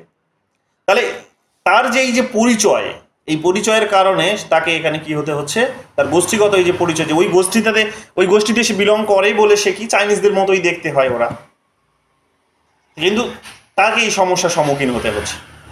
তার মানে সে এখনো নাগরিক হয়ে উঠতেই পারেনি। যেমন নর্থ ইস্টের মানুষরা বলে না যে আমাদের সঙ্গে বিমাতৃসুলভ আচরণ করা হয়, মেইনল্যান্ডের মানুষরা আমাদের সঙ্গে বিমাতৃসুলভ আচরণ করে। তারা তো মেইনল্যান্ডের মানুষরা তো জানেই না যে নর্থ ইস্টের নাগাল্যান্ড, মণিপুর, মেঘালয় এই সমস্ত কোনো রাজ্য এক্সিস্ট করে বলে, তারা তো জানেই না। তারা বলে না, এই অভিযোগগুলো তারা তো করে, এখনো করে। মণিপুরের সঙ্গে কি হচ্ছে তোমরা এটা দেখছো, আর নতুন করে কি বলবো, যে আমাদের প্রধানমন্ত্রী টু বাক্যটিও সেখানে করছেন না, বা আমাদের সমস্ত রাজনৈতিক দলগুলো সেখানে শুধু রাজনীতি করে যাচ্ছে, সেগুলো নিয়ে সমস্ত রাজনৈতিক দল করছে। তো এগুলো কিসের বার্তা দিচ্ছে? এগুলো বার্তা দিচ্ছে এটাই যে ওদেরকে আমরা পূর্ণ নাগরিকত্ব থেকে এক প্রকার কিন্তু বঞ্চিতই করে রেখেছি, যে ওই কমিউনিটিতে তারা বিলং করে, ওই রিজিয়নে তারা বিলং করছে বলে আজকে তাদের কি হচ্ছে, তারা আজকে কিন্তু পূর্ণ নাগরিকত্বের মর্যাদা তারা পাচ্ছে না। তো তাদেরকে আমরা ইন্ডিভিজুয়াল হিসেবে কনসিডার করছি। তুমি ইন্ডিভিজুয়াল হিসেবে আসো, ঠিক আছে, কিন্তু যখন ওই কমিউনিটির আইডেন্টিটি নিয়ে আসবে তখনই কিন্তু সমস্যার মুখে তোমাকে পড়তে হবে। তো ও যখনই যাচ্ছে কোনো দোকানে, যখনই ওর ফেসটা দেখে বোঝা যাচ্ছে যে ও অমুক কমিউনিটি থেকে বিলং করে, তখনই সমালোচনার মুখে পড়তে হচ্ছে। কিন্তু ওই এমনভাবে যদি সে নিজেকে যদি প্রেজেন্ট করতে পারে যে না, ওর মধ্য দিয়ে কোনো কমিউনিটির গন্ধ আসছে না, কমিউনিটির আমি কোনো ট্রেড খুঁজে পাচ্ছি না, বাট কমিউনিটির কোনো সিগন্যাল খুঁজে পাচ্ছি না, ফিচার্স খুঁজে পাচ্ছি না, তাহলে আমি তাকে ইন্ডিভিজুয়াল হিসেবেই কনসিডার করছি। আমি ওকে ভাবছি যে ঠিক আছে, চলো, কোনো অসুবিধা নেই, যে একজন সাধারণ মানুষ, একজন সাধারণ ব্যক্তি, একজন ইন্ডিভিজুয়ালস, কোনো অসুবিধা নেই। কিন্তু যখনই দেখছি ওদের মতো দেখতে, ওদের মতো কথা বলছে, ওদের মতো খায়, ওদের মতো ড্রেস পোশাক, তখনই আমি বলছি যে তুমি চাইনিজ বলে গালাগালি করছি। তো এটা অত দূরে যাবে কেন? নিজের দেশের মধ্যেও এই জিনিসগুলো রয়েছে। তো এটা গোষ্ঠীগত এই যদি সমস্যাগুলো আলটিমেটলি যখন থাকে, তখন আমরা দেখতে পাই কি, যে তারা নাগরিক হয়ে উঠতেই পারে না, তারা নাগরিকত্ব তারা পায় না। তো এদের বক্তব্যটা হচ্ছে এটাই যে ইন্ডিভিজুয়ালস তুমি বানিয়ে দিয়েছো, ভালো বানিয়ে দিয়ে তুমি বলছো নাগরিকত্ব দেবে, ওকে ফাইন, বাট তার যে গোষ্ঠীর পরিচয়, সেই গোষ্ঠীর পরিচয়টা তোকে এখনো ত্যাগ করা সম্ভব নয়, কোনো দিন সম্ভব নয়। কোনো না কোনো গোষ্ঠী সেখানে কিন্তু বঞ্চিত হবে, শোষিত হবে। তাহলে কি সেটা কি একেবারে সাধারণ সত্য বলে আমি মেনে নেব যে হ্যাঁ তারা শোষিত হবে, বঞ্চিত হবে, যারা পিছিয়ে পড়া শ্রেণী এইরকম ভাবে এই কারণে, গোষ্ঠীগত কারণে যারা পিছিয়ে আছে তারা কি পিছিয়েই থাকবে? এটা কি বাস্তব সত্য? না, তাদেরকেও তো উন্নতির আঙ্গিনায় নিয়ে আসতে হবে, তাদেরকেও নাগরিকত্বের পূর্ণ মর্যাদা দিতে হবে, তবেই তারা উন্নতির আঙ্গিনায় হয়তো আসতে পারবে। তাহলে সেটা দেওয়ার জন্য পূর্ব শর্ত হচ্ছে ওদেরকে না পূর্ণ নাগরিকত্ব দিতে হবে। তাহলে এদের বক্তব্যটা হচ্ছে যে শুধু ইন্ডিভিজুয়াল বানিয়ে দিয়ে সেটা কিন্তু প্রদান করা যায় না। তাহলে নাগরিক সে তখনই হয়ে উঠতে পারবে যখন তার সবার প্রথমে কমিউনিটির তার একটা আইডেন্টিটিটা এখানে স্বীকৃতি পাবে। যতক্ষণ না তার কমিউনিটির আইডেন্টিটি স্বীকৃতি পাচ্ছে ততক্ষণ সে পূর্ণ নাগরিক হয়ে উঠতেই পারবে না।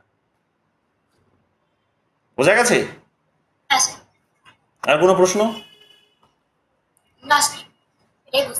ওকে, আর কারা আছো? পায়েল, পায়েল কথা বেরিয়ে গেল, বোঝা গেছে? স্যার আমি বলেছিলাম যে ঠিক আছে। আচ্ছা, শুনতে পেয়েছি, বুঝেছি। পায়েল বোঝা যাচ্ছে? হ্যাঁ স্যার বুঝেছি। তাহলে এই বিষয়গুলো এখানে মাথায় রেখো, ঠিক আছে? তাহলে এইটা গেল দুটো বিষয়, এটা গেল দুটো বিষয়। এবার থার্ড বিষয়টাতে চলে আসো। থার্ড বিষয় থার্ড থিওরি কি আছে? সরি, এটা ফোর্থ হবে না, ফোর্থ থিওরি। হ্যাঁ, ফোর্থ থিওরি কি আছে?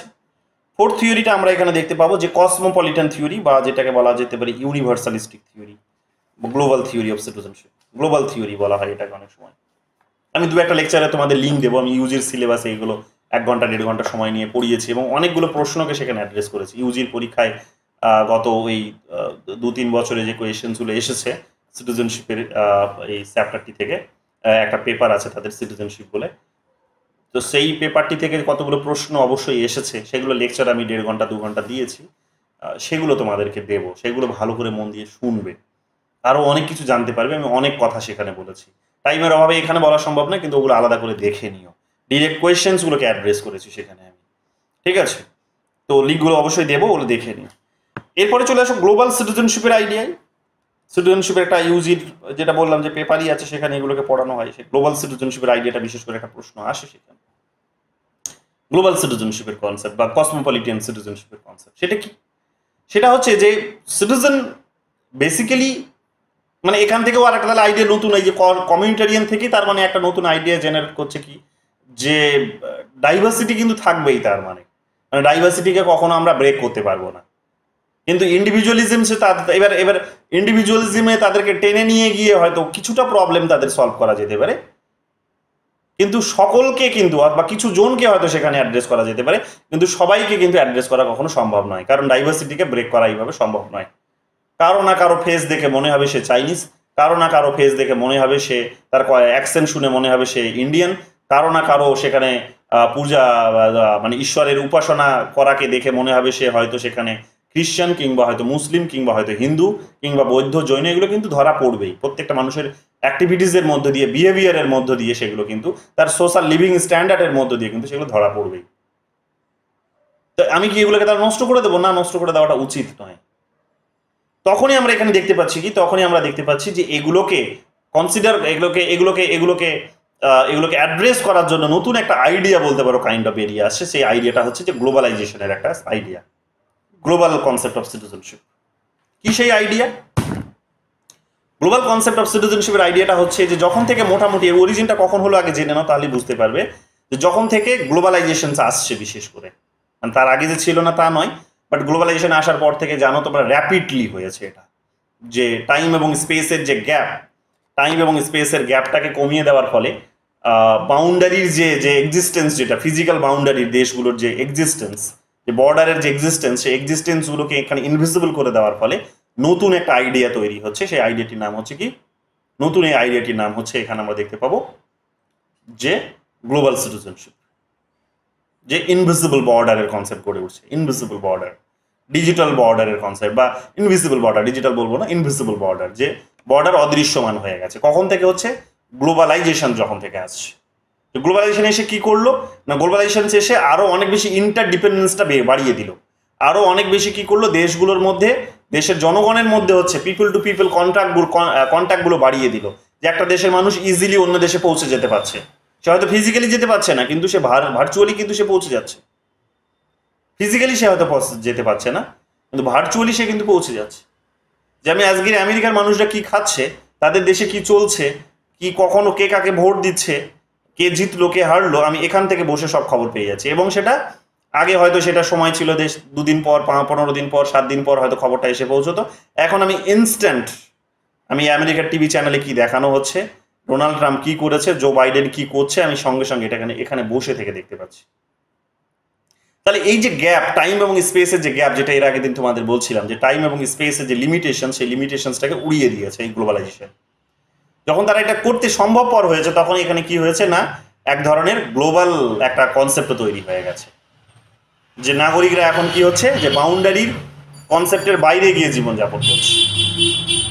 এবং গ্লোবালাইজেশনের কনসেপ্টের ফলে আমরা স্টেটের যে পাওয়ার, সেই পাওয়ারটিরও ডিক্লাইন হতে দেখছি। যে স্টেট আগে নাগরিকদের অনেক বাধা প্রদান করতে এখন আর করতে পারছে না। কেন? কারণ নাগরিক এই দেশে থেকে যদি তাদের অর্থনৈতিক সুযোগ সুবিধা যদি না পাচ্ছে তারা, তাহলে অন্য দেশে তো যাবেই, স্বাভাবিক কথা। তাহলে তাকে আর বাধা সে দিতে পারছে না, তার কারণ অন্য দেশের কাছ থেকে তার একটা হয়তো প্রেশার ক্রিয়েট হচ্ছে, নাহলে বিভিন্ন ইন্টারন্যাশনাল অর্গানাইজেশনসগুলো তার উপর হয়তো প্রেশার ক্রিয়েট করছে। তো এই তার নিজের লাভের কারণেই হয়তো সেখানে তাদের কাছে সে স্যারেন্ডার করেছিল এবং এইরকমভাবেই একে অপরের মিলেমিশে যাচ্ছে। তো এই ধরনের একটা কনসেপ্ট যখন গড়ে উঠছে, যে কমপ্লেক্স একটা ইন্টারডিপেন্ডেন্স কনসেপ্ট যখন গড়ে উঠছে, তখন আমরা কি দেখতে পাচ্ছি? আমরা দেখতে পাচ্ছি যে একটা নাগরিকতার কনসেপ্টটিকেও গ্লোবালি এখানে স্বীকৃতি দেওয়া উচিত, এই ধরনের একটা আইডিয়া সেখানে কিন্তু ডেভেলপ করছে। নাগরিকতার কনসেপ্টটিকে, যে গ্লোবাল সিটিজেনশিপের আইডিয়াটিকে এখানে গোটা বিশ্ব জুড়ে রেকগনাইজ করা উচিত। যদি একটা দেশের মানুষ যখন অন্য দেশে যাবে, তখন এই যেটা বলছিলাম যে ফুল মেম্বার হলে যেটা সে পায়, যে তাকে অন্য বেশি খরচা পে করতে হবে না, তাকে বেশি পে করতে হবে না, তাহলে সে সেই সুযোগটা পাবে। যেমন আমার প্রোডাক্টের ক্ষেত্রে এটা দেখতে পাই যে ফ্রি ট্রেড এগ্রিমেন্ট যদি হয়, তাহলে কি হবে, একটা আমার তৈরি করা প্রোডাক্ট ওই দেশে গিয়ে ইজিলি বিক্রি হওয়ার সুযোগ পাবে। সেটার উপর ট্যারিফ বা ট্যাক্স বসানো হবে না, যেটা বসালে যে দামটা বেড়ে যাচ্ছিল সেটা বাড়বে না, ফলে আমার তৈরি করা প্রোডাক্ট ওখানে গিয়ে বিক্রি হচ্ছে। ফলে এক প্রকার ওই দেশটার সঙ্গে আমার একটা ভালো কমিউনিকেশন হওয়ার ফলে আমি আমার নিজের মতো করে ইকোনমি প্রোগ্রেস করতে পারছি। তাহলে এই আইডিয়াগুলো যখন ফ্লো করছে, তখন আমরা দেখতে পাচ্ছি কি, তখন আমরা দেখতে পাচ্ছি গ্লোবাল সিটিজেনশিপের কনসেপ্টটাও গড়ে উঠছে। এটা একটা আইডিয়া। আবার বিপরীতে তোমরা দেখবে যে যখন আবার আরও একটা আইডিয়া হতে পারে এটা, সেটা হচ্ছে যে একটা দেশের মানুষ আর একটা দেশে চলে যাচ্ছে বিজনেস করার জন্য, আইদার নইলে সেখানে চাকুরি করার জন্য চলে যাচ্ছে, পড়াশোনা করার জন্যও যাচ্ছে। তারা গিয়ে তারা কি করছে, দীর্ঘ সময় ওখানেই থেকে যাচ্ছে এবং ধীরে ধীরে ওখানকার নাগরিকত্ব নিয়ে নিচ্ছে। যেমন আমাদের প্রচুর ইন্ডিয়ান প্রত্যেক বছর দেখবে বেরিয়ে যাচ্ছে, প্রত্যেক দিন কেউ না কেউ বেরিয়ে যাচ্ছে, তারা ওখানে চলে যাচ্ছে, ওখানকার নাগরিকত্ব নিচ্ছে। কেন? কারণ ওখানে কোয়ালিটি অফ লিভিং স্ট্যান্ডার্ড রয়েছে, লিভিং স্ট্যান্ডার্ড ভীষণ হাই।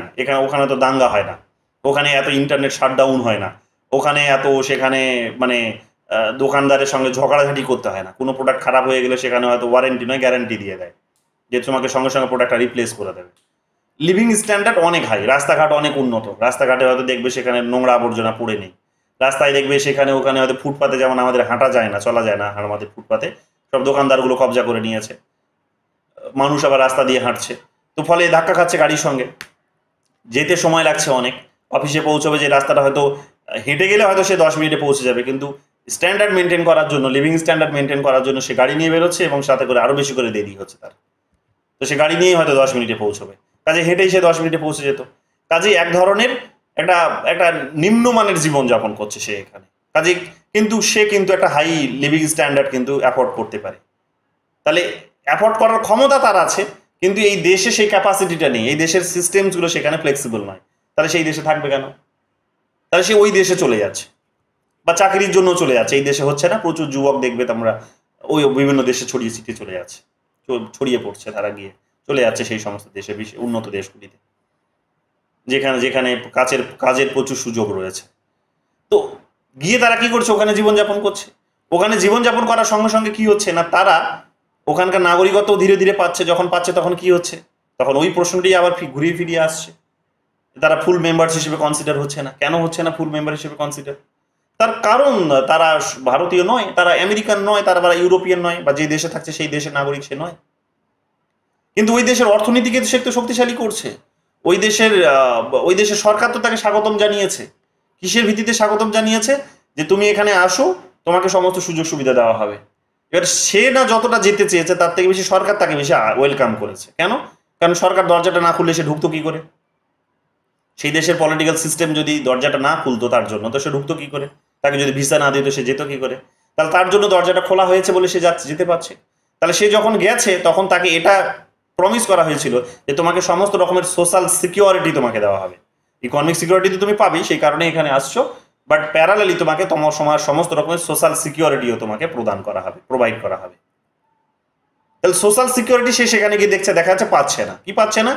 না সে তার নিজের ধর্ম পালন করতে পারছে না। যেমন কানাডাতে গিয়ে দেখবে মাল্টিকালচারালিজমের আইডিয়াটা যেখান থেকে অরিজিনেট হলো, যে কানাডার প্রচুর পাঞ্জাবি প্রচুর মানুষরা কানাডাতে গিয়ে থাকে, তো তারা সেখানে আর্মিতে যোগদান যারা করেছিল তারা দেখে পাগড়ি পরার অনুমতি পাচ্ছে না, কিন্তু তারা তো পাগড়ি পরবেই, কারণ এটা তাদের একটা বিশাল একটা ধর্মীয় তাদের ভাবাবেগ। এটা তারা মানে মানে শিখ যারা একেবারে যারা পিওর শিখ যারা, তারা তো একবার পাগড়ি পরে।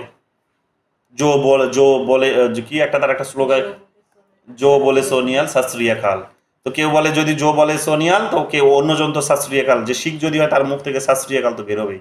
মানে এতটা তারা ধর্মের প্রতি তারা ইমোশনাল, এতটা ভাবাবেগ তাদের রয়েছে। ভালো, কিন্তু ওখানে কিন্তু সেগুলো পাচ্ছে না, ওই ভাষায় পড়াশোনা করতে পারছে না, ওদের মতো করে উৎসব পালন করার সুযোগ পাচ্ছে না। কারণ ইন্ডিয়াতে থাকাকালীন সে হয়তো দেখা গেল এই সুযোগ সুবিধাগুলো পাচ্ছিল অনেক কিছুই, সেখানে হয়তো সেখানে গুরুদুয়ারা আছে, সেখানে তার বিভিন্ন ধরনের সোশ্যাল প্রোগ্রামসগুলোতে সে অ্যাটেন্ড করতে পারছিল, কালচারাল প্রোগ্রামসগুলো সেখানে অ্যাটেন্ড করতে পারছিল, কিন্তু ওখানকার সরকার ওগুলোকে অ্যালাউ করে না। এখানকার সরকার যেমন দেখবে সেখানে গুরু নানকের জন্মদিনে হয়তো স্কুল ছুটি দেয়, কলেজ ছুটি দেয়, অফিস আদালত ছুটি দেয়, কিন্তু ওখানে তো সেই ছুটিগুলো পাবে না, পাচ্ছে না ছুটি। কেন? কারণ কমপ্লিটলি একটা ডিফারেন্ট রিলিজিয়ন, এটার আমাদের দেশে কোনো এক্সপিরিয়েন্সই নেই। তো তুমি ভাই কোথা থেকে কে এসেছো আর আমি তোমাকে 2 দিনের জন্য এখন ছুটি দেবো? আমি কাজ নষ্ট করবো? ওরা তো ইকোনমিকে এমনিতেই বেশি ভ্যালুস দেয়, তো এত ছুটি মুটির কনসেপ্টে ওর যাবে না। বাট তুমি ছুটি পাচ্ছ না, ফলে তুমি তোমার কালচারাল যে প্রোগ্রাম, তোমার যে রিলিজিয়াস যে প্রোগ্রামসগুলো আছে সেগুলো তুমি অ্যাটেন্ড করতে পারবে না। কিন্তু সেটাও তো তোমার অ্যাটেন্ড করা দরকার। কেন? কারণ ওটা অ্যাটেন্ড করলে তুমি মানসিক শান্তি অনুভব করবে, মানসিক হ্যাপিনেস তুমি পাবে, একটা আধ্যাত্মিক একটা শক্তি তোমার উপর সেখানে প্রয়োগ হয়, অনেক রকম ভাবে সেটাকে ফিল করে মানুষ। তো সেটার মধ্য দিয়ে তোমাকে নাগরিক হওয়ার সুবাদে এই ধরনের সুখটা তুমি যেটা ইন্ডিয়াতে বসে পেতে, সেটা তুমি ওই দেশে বসে পাবে না। যখন তুমি ওই দেশে বসে ওই নাগরিকতার সেই সুখটি পাচ্ছ না, তখন তো তুমি প্রতিবাদ করবেই। তো দেখবে কানাডাতে এই ধরনের এই প্রতিবাদগুলো হলো, যে সেখানে পাগড়ি পড়তে পারছে না, আরবিতে যোগদান করেছে ঠিকই, কিন্তু তারা পাগড়ি পড়তে পারছে না। এটা নিয়ে তখন প্রতিবাদ শুরু হলো। তখন এখানে নিয়ে একটা বড় একটা চর্চা শুরু হলো, যে সেখানে যে কালচারসগুলো একটা দেশে যেগুলো এসেছে ডিউ টু গ্লোবালাইজেশন, যে গ্লোবালাইজেশন হয়েছে বলে এই মানুষগুলো আজকে এখানে এসেছে, বা এই দেশটাও তাদেরকে ওয়েলকাম করেছে, কারণ দেশটার প্রয়োজন ছিল বলে ওদেরকে ওয়েলকাম করা হয়েছে। তাহলে তাদেরকে ডেকে নিয়ে এসে এখানে তাদের অধিকার থেকে বঞ্চিত করাটা, এটা কোন ধরনের স্বাধীনতার কনসেপ্ট হতে পারে? এটা কোন ধরনের উদারতার কনসেপ্ট হতে পারে? এটা কোন ধরনের উদার কোনো কান্ট্রির এটা বৈশিষ্ট্য হতে পারে? যে তারা যে বলছে আমরা we are liberal Democratic country. কেমন লিবারাল ডেমোক্রেটিক কান্ট্রি? কেমন? যে তারা মানুষের এই ধর্মীয় স্বাধীনতার অধিকার, ভাষার অধিকার, সংস্কৃতির অধিকার, খাদ্যের অধিকার, এগুলোকে তারা স্বীকার করছে না। কেমন তাহলে তারা লিবারাল ডেমোক্রেটিক কান্ট্রি? যে এতটা উদারতা তাদের মধ্যে, তারা উদার বলে, তাহলে তাদের উদারতাটা গেল কোথায়? লিবারালরা লিবারাল বলে নিজেদেরকে যে চিৎকার করে যে উই আর লিবারাল স্কলার, তাহলে তারা কোথায়? তখন এখানে আমরা দেখতে পাবো কমিউনিটারিয়ানরা, তখন আমরা দেখতে পাবো এখানে ওই মাল্টিকালচারাল থিঙ্কার্সরা বেরিয়ে এসে বলছে যে until and unless an individual gets its community rights, no liberalism can be successful. The idea of liberalism is totally unsuccessful. তাহলে এই আইডিয়াটি তারা সেখানে কিন্তু প্রমোট করার চেষ্টা করছে। তাহলে কি করতে হবে? লিবারালিজমের মধ্যে এই আইডিয়াগুলোকে পুশ করতে হবে। কি? যে তাদেরকে কি করতে হবে? তাদেরকে এখানে এই নাগরিকতার অধিকারগুলো প্রদান করতে হবে, এই নাগরিকের এই বৈশিষ্ট্যগুলো তাকে প্রদান করতে হবে, অর্থাৎ তার রাইটসগুলোকে এনজয় করতে হবে। আর এইরকম ভাবেই কি করতে হবে? একটা সংহতি তৈরি করতে হবে, সংহতি, একটা ইন্টিগ্রিটি তৈরি করতে হবে, একটা প্রত্যেকের মধ্যে একটা সৌভ্রাতৃত্ব বোধ গড়ে তুলতে হবে, ব্রাদারহুডনেস তৈরি করতে হবে, যে প্রত্যেকে শ্রদ্ধা করবে, প্রত্যেকে ধর্মকে শ্রদ্ধা করবে। এবং লিবারালিজমকে এই টলারেশনসটা শিখতে হবে। লিবারালিজম যে বারে বলার চেষ্টা করে যে তারা অনেক বেশি টলারেট করে অন্য ধর্মকে, অন্য ভাবনাকে, অন্য শক্তিকে, তারা যে সবসময় স্বাগতম জানায়, টলারেট করে, তাহলে এই টলারেশনসটা তাকে কিন্তু শিখতে হবে, যেটা তারা শিখতে চাইছে না। তাহলে যারা তথাকথিত নিজেদেরকে ডেভেলপড কান্ট্রি বলছে, যারা তথাকথিত নিজেদেরকে যারা নিজেদেরকে মডার্ন কান্ট্রি বলছে, যারা নিজেদেরকে ডেমোক্রেটিক কান্ট্রি বলছে, যারা লিবারাল বলে নিজেদেরকে দাবি করে, তাদের মধ্যে কি করতে হবে, এই আইডিয়াগুলোকে পুশ করতে হবে। যে লিবারালিজমের উপর বেস করেই তুমি গ্লোবালাইজেশনের আইডিয়াটিকে নিয়ে এসেছো, অথচ তার সঙ্গে যে নতুন যে আইডিয়াগুলো জন্ম লাভ করছে, নাগরিকতার যে আইডিয়া এবং তার যে অধিকার নাগরিকতার সঙ্গে এই ধরনের, সেই অধিকারগুলোকে তুমি যতক্ষণ না স্বীকৃতি দিচ্ছ ততক্ষণ গ্লোবাল সিটিজেনশিপের কনসেপ্ট গড়ে উঠবে না, বা গ্লোবালাইজেশনের কনসেপ্টটাই অপূর্ণ থেকে যাবে। তাহলে গ্লোবালাইজেশনসকে এখানে পূর্ণতা দিতে হলে তোমাকে কি করতে হবে, গ্লোবালাইজেশনসকে তোমাকে পূর্ণতা দিতে হলে তোমাকে এখানে গ্লোবাল সিটিজেনশিপের আইডিয়াটিকে অ্যাকসেপ্ট করতে হবে।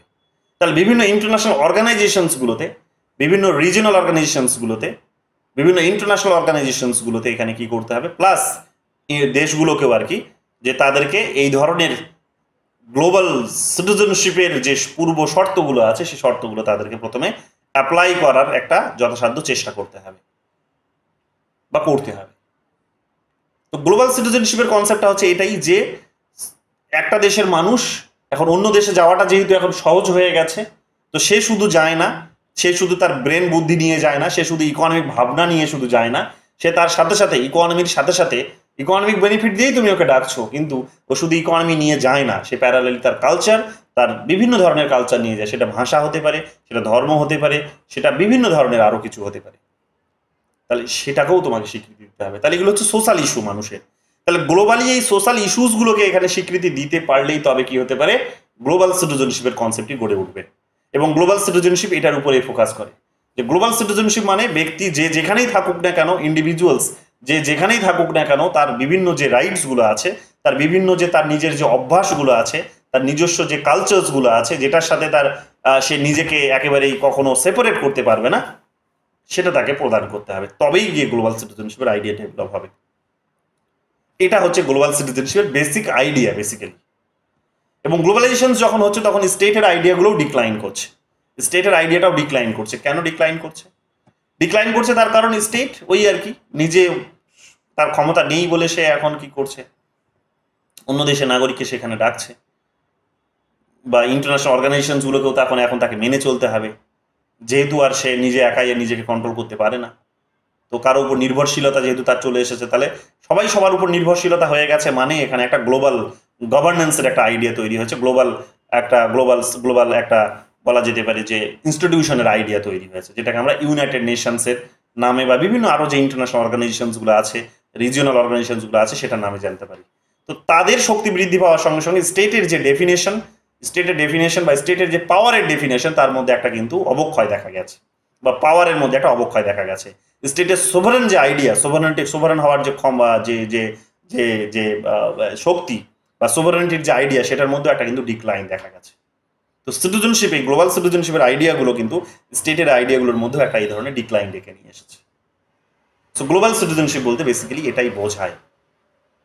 তো এই গেল আজকের আলোচনা মোটামুটি, ঠিক আছে। আরো অনেক লেকচার আমি দিতেই পারি, ঘুরিয়ে ফিরিয়ে অনেক কথা হয়তো আসবে, বাট এতগুলো তোমাদের দরকার নেই।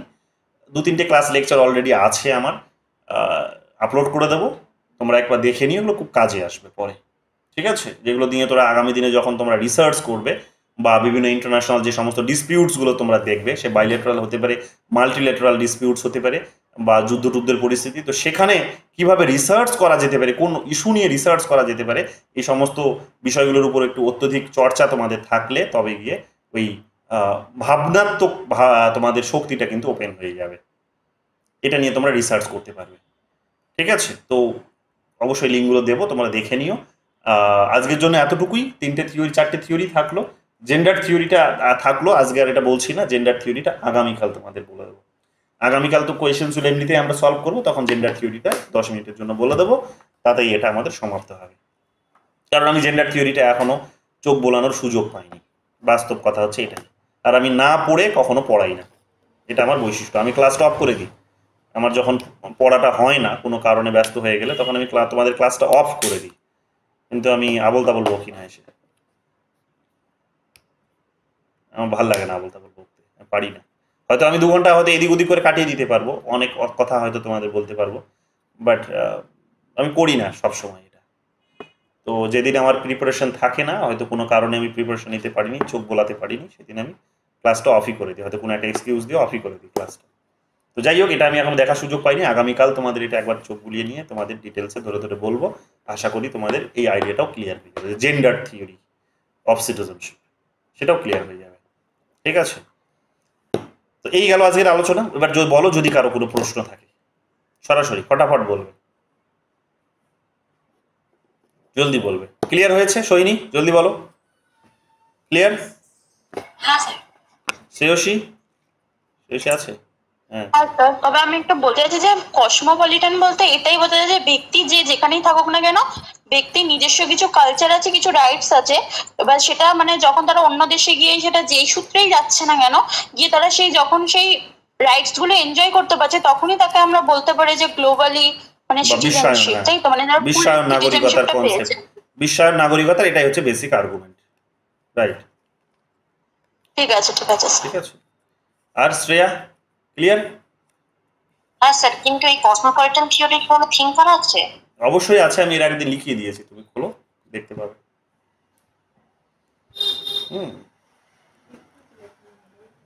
হ্যাঁ, না এটা কমিউনিটারিয়ান, এখানে লিখিয়েছি তোমাদের। এই তো, এই যে দেখো, দেখতে পাচ্ছ? কসমোপলিটান গ্লোবাল এটাই হচ্ছে, এই আইডিয়াটাই হচ্ছে সেটা।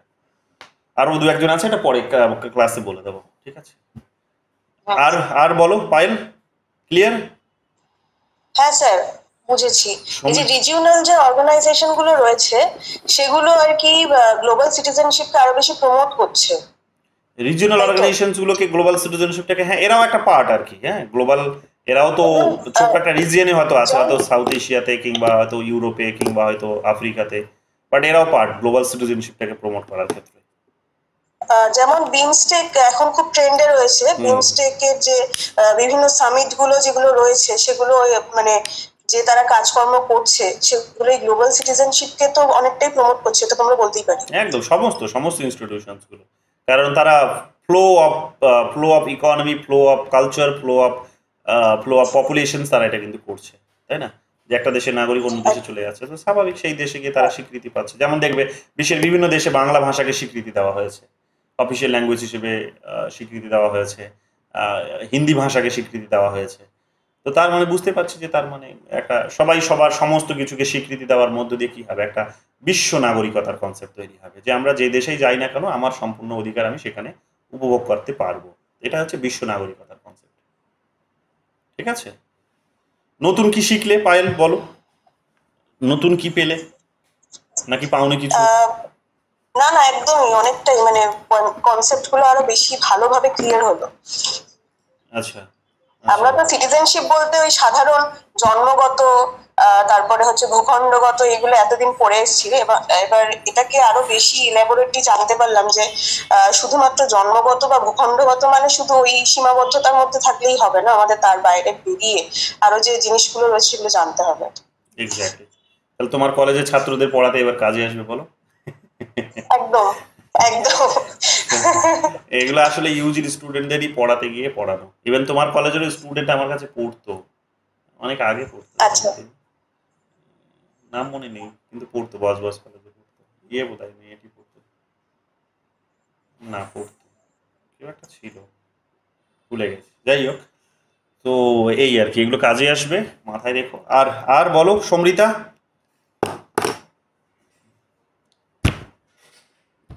ক্লিয়ার? আচ্ছা, সমৃদ্ধ শুনতে পাচ্ছি না। নয়নিকা? হ্যাঁ স্যার, বুঝতে পেরেছি। মানে অনেক কিছু মাথায় একসাথে নিতে পারছি না। নিতে পারছো না? মানে আমি এইগুলো আগে পড়িনি, আমি আগের নেটটার জন্য এই পুরো ব্যাপারটাই আমি স্কিপ করেছিলাম। আচ্ছা, এগুলো খুব ভালো বোঝানো হচ্ছে শিবাশিস চ্যাটার্জি স্যার, ভীষণ মাহির এগুলোতে। আমি যদিও এগুলো পড়াতো, যদিও আমার সৌভাগ্য হয়নি, বাট দু একটা সেমিনারে ওনার মানে শুনেছি লেকচার, বাট আমার মনে হয় যদি একটু ক্লাসগুলো পেতাম খুব ভালো হতো। তখন আমাদের ক্লাস তিনি পাননি, আমাদের লিবারালিজম, নিও ডিবেট, এই সমস্তগুলো পড়িয়েছিলেন। তো ভালো লাগছে? কি কিছু পার্থক্য বুঝতে পারছো? কিছু কি মনে হচ্ছে? হ্যাঁ স্যার, মানে আমার এই কনসেপ্টটা একেবারেই ক্লিয়ার ছিল না। মানে আমি খুবই কম জানতাম এই বিষয়টা, মানে একেবারে জানতাম না কিছু। তোমার কোন মিডিয়াম, ইংলিশ নাকি বেঙ্গলি? ইংলিশ। আচ্ছা আচ্ছা, তার বাংলা অসুবিধা হচ্ছে না তো? আমি তো পাতি বাংলায় বলছি। না না না, কোনো অসুবিধা নেই। আচ্ছা, টার্মিনোলজি গুলো বোধহয় ইংলিশে বলছি তো, তাই না? আমি তো বলার সময় খেয়াল রাখি না, তুমি নিশ্চয়ই খেয়াল করছো বোধহয়। না, আমার কোনো অসুবিধা হচ্ছে না স্যার, আপনি তো সবই ইংলিশেই বলছেন। আচ্ছা আচ্ছা, বেশ। আর কে আছো? দীপিকা, ঠিক আছে? হ্যাঁ স্যার ঠিক আছে। ধরতে শোনা পারছো? যাচ্ছে স্যার?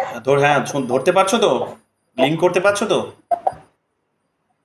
হ্যাঁ স্যার লিঙ্ক করতে পারছি, অসুবিধা আচ্ছা হচ্ছে। আচ্ছা, নাজমুন্নেশা?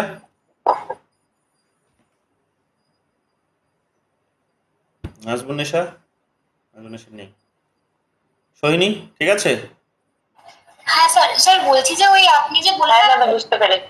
কমিউনিটারিয়ান যে ফুল সিটিজেনশিপ, ওটাকে অ্যাকচুয়ালি ইমার্জ করছে ওই যারা কসমোপলিটান তারা, কারণ লিবারেলদের ক্ষেত্রেও প্রবলেম দেখা দিচ্ছে, লিবারেল থিওরিতে প্রবলেম দেখা দিচ্ছে, তোমার কমিউনিটারিয়ান থিওরিতে প্রবলেম দেখা দিচ্ছে, কারণ ওইখানে কমিউনিটি খুব একটা ছোট ছোট বেসিকে চলে আসছে, পুরোটাকে আসছে না, পুরো গ্লোবালি আসছে না। কিন্তু এই ফুল সিটিজেনশিপ কনসেপ্টটা তো অ্যাকচুয়ালি ইমার্জ করছে দেখা যেতে পারে কসমোপলিটান, কারণ তারা তো সব জায়গাতেই মানে যেখানে ইন্ডিভিজুয়াল যেখানে আছে তারা ইন্ডিভিজুয়াল গুরুত্ব দিতে গিয়ে অনেক সময় যারা এই কসমোপলিটান মানে এই যারা গোষ্ঠী তাদেরকেও এক প্রকার মানে মানছে না।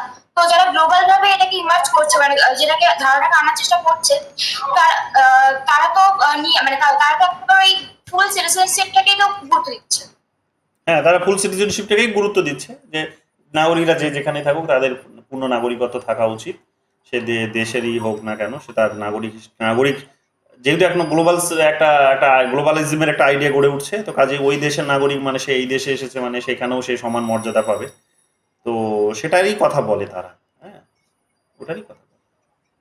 ঠিক আছে, ওকে, তাহলে আজকে এতটুকুই থাক। দেখা হবে আমাদের কালকে 10 মিনিট, আর হয়তো জেন্ডার থিওরিটা পড়াবো, আর যে কোয়েশ্চেন্সগুলো অলরেডি বোধহয় এখনো সেগ্রিগেট করা সম্ভব হয়নি, এটা তো 10-12টাই আছে। পরে আবার যখন হবে আমি তোমাদের নক করে দেবো, তোমরা তখন সলভ করে নিও, তখন আবার আরেকবার অ্যানালিসিস হবে। তো আপাতত 10-12টা কোয়েশ্চেন্স বোধহয় আছে, সেগুলো সলভ করো। ঠিক আছে, করো। যারা 10টা করেছো তাদের জন্য বলি, পরে বোধহয় আরো 2টো টিএস মার্শালের কোয়েশ্চেন্স অ্যাড করা হয়েছে, পারলে আরেকবার করে নাও, বেশিক্ষণ লাগবে না, 10-12 মিনিটই লাগবে। তো সিটিজেনশিপটা